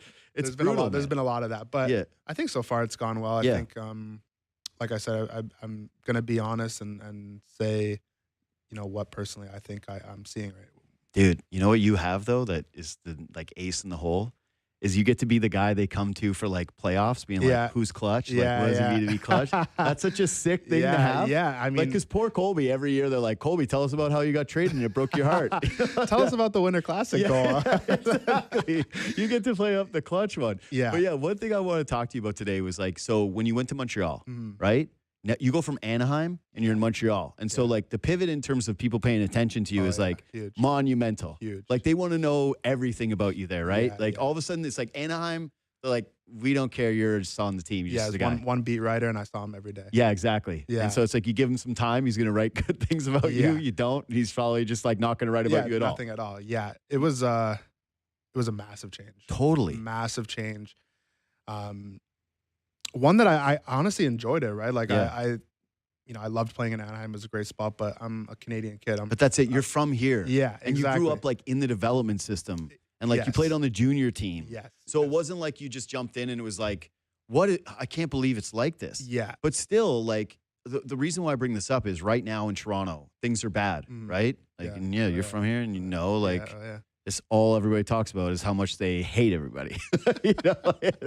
Everybody sucks. Yeah. You're under a spotlight, but then you're dealing with that media every day where every question is like, how are you feeling tonight? Yeah. Like, why isn't things going well? Yeah. And just sort of how you regulated that as a player where it was like, again, you had some of the experience with juniors, you had some of the experience with like coming up as like a guy with pedigree, but having that shift where you're playing in an Anaheim and how, like, again, you might have liked it, but how many of your teammates you sort of noticed like, oh man, this guy's actually not dealing with this well, or to the point that I was making about like the broadcast stuff. It takes you time to settle in when the bright lights are on, the same way it does when you're a player. Yeah, 100%. And I just always looked at it differently, right? I wanted to play somewhere where people cared, and a lot of people cared. Not to say that Anaheim people didn't care, right? Sure. But I've been to games there, man. It's much I got different. family in California. I've been to all those arenas, and like Anaheim is the worst in terms of care level. Yeah, of course, right? But I enjoyed that. I loved that. I loved being able to score a goal in the playoffs in Montreal and people talking about it. And I just that's just kind of how I looked at it. I definitely can understand. I just, again, being a Canadian kid, I don't understand why you wouldn't want to play in Canada. Like if you look at the legends of my time for the Leafs, they didn't win. No. They just came honest effort, and now they can do anything they want. They can make a call. They can get a free car. They can get any commercial. They're legends, right? Man, I had a friend of mine the other day. This guy, his name's Frank Krupe. He does this big popular Instagram account called Hockey Illuminati. I don't know if you've ever seen it. I've seen it, yeah. Yeah. He did this post the other day where he's like, should the Leafs hang Ty Domi in the rafters? Yeah, and I was like, I texted him. I was like, what, are you out of your mind? He had like 100 goals here. And then he's kind of making the case. And I was like, you know what? True. He was a super fan favorite. Like, people love him to death. Yeah. Like, he did have some great scraps. It's like, that's just kind of my mindset. Like, I love that. I love, so when players are like, the media's tough, and the alternative is no one caring at all. Yeah. I'm like, isn't this what you got into it for? That's what I don't get. I just, any other sport, guys are killing themselves to get to the Lakers. Totally. And the Knicks and the Yankees and the Cowboys.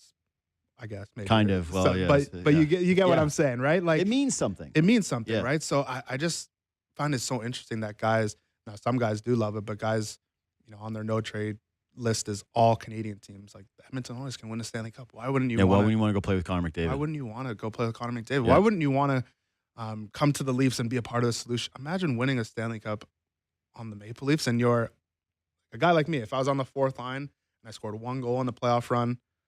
Huge. I'm a legend. Yeah, everyone remembers that goal. Right. Like, that's the way that it goes. I'm not going to blame guys for that's how you are, but to me, I'm just like, man, when I played in Montreal, I loved it. When I got traded, I was like devastated. And we weren't going to win a Stanley Cup that year, and I was still devastated because I just loved playing in Canada. I loved that attention. Well, my favorite quote that I ever got on this was, I talked to Gary Roberts last year, like during the playoffs. And he was like, I just felt my game was sharper when people were paying attention. Oh, yeah. Like, that everything mattered, and that, he was, obviously that guy's hard on himself too, right? Like, he doesn't even, if he has like a bowl of, what is it, soy ice cream? I don't know what the hell he's eating, but it sounds disgusting. It's like avocado ice cream. Water. He's got it all going on.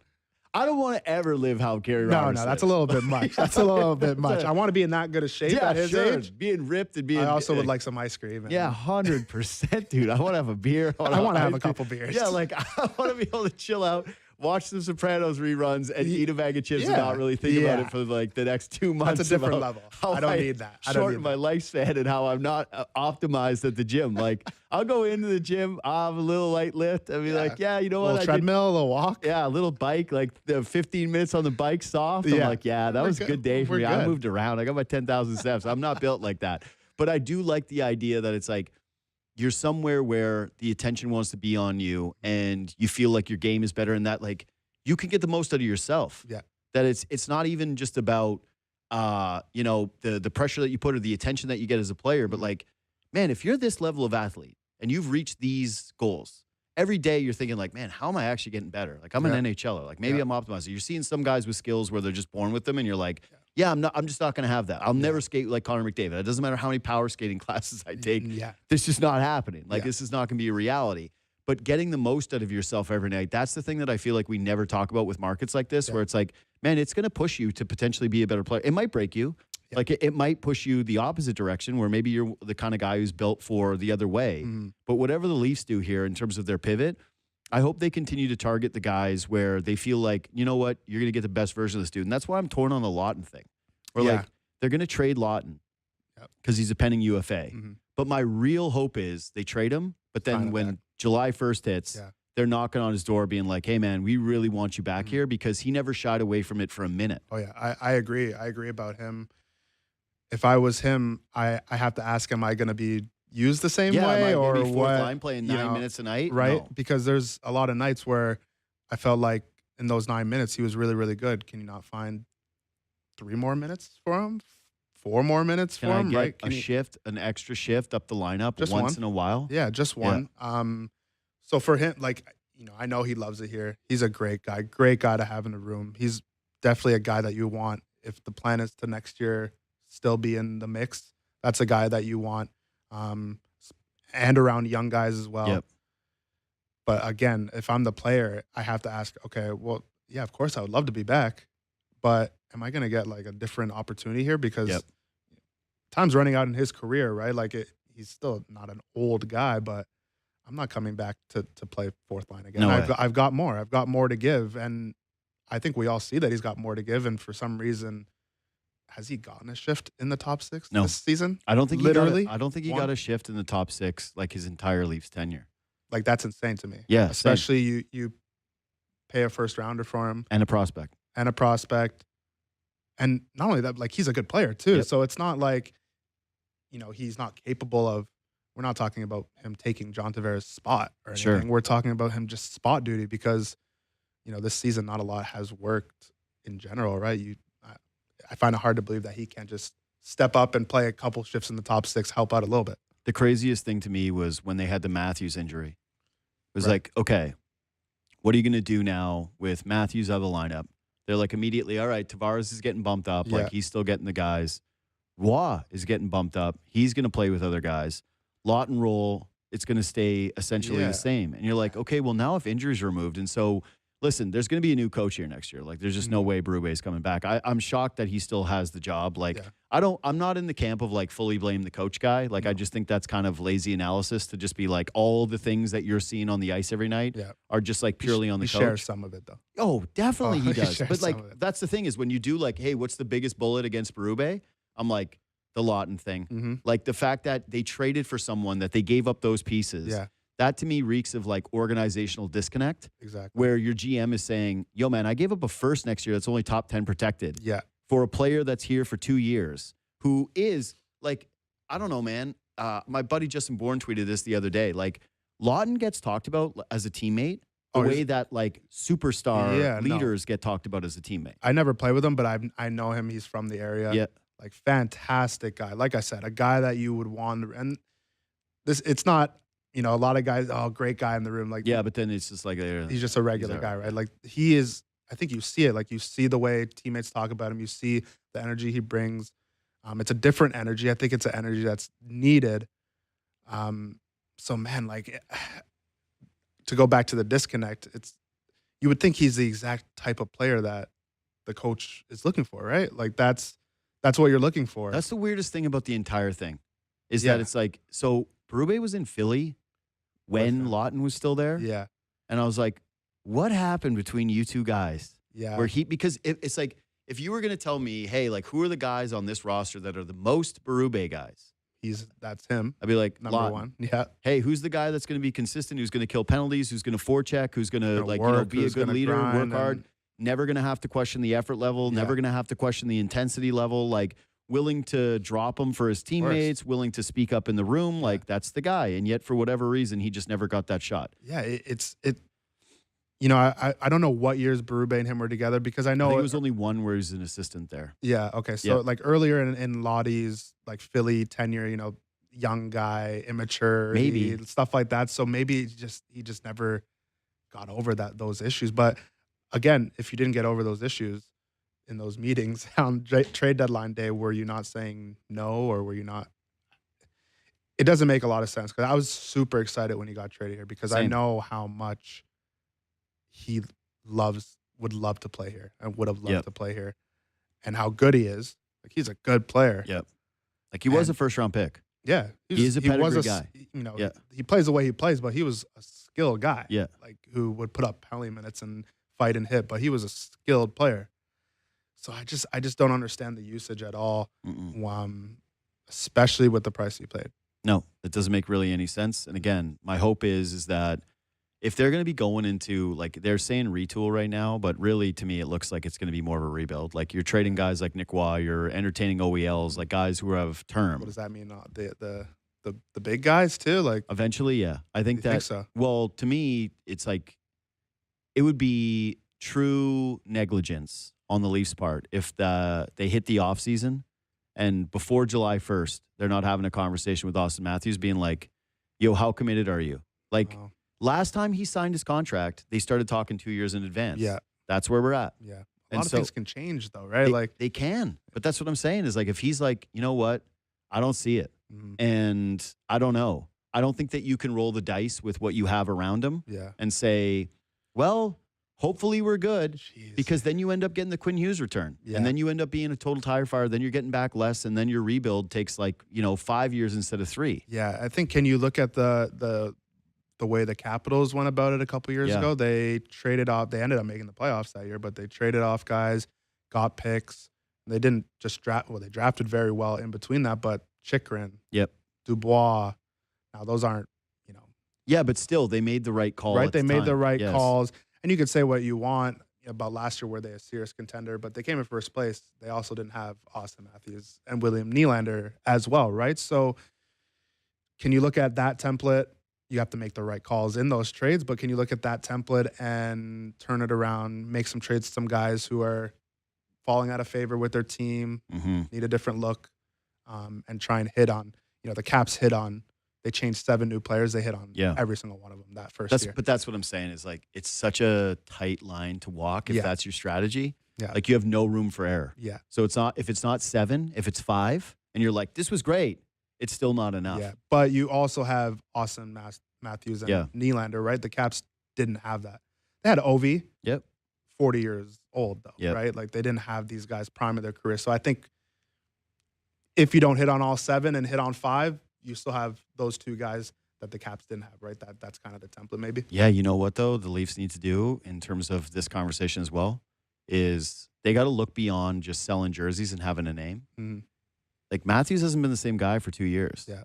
And if they think it's like that's the coach and that's the way they asked him to play, and like he did have the one injury season and he didn't have the line mates. There's injuries, but he's being deployed as a checking Philip Deneau. Yeah, he is. That's what I mean. Right? They're trying to turn him into Kopitar and be like, yeah, this is who you are, instead of just like a pure goal scorer. So that's an element of it, right?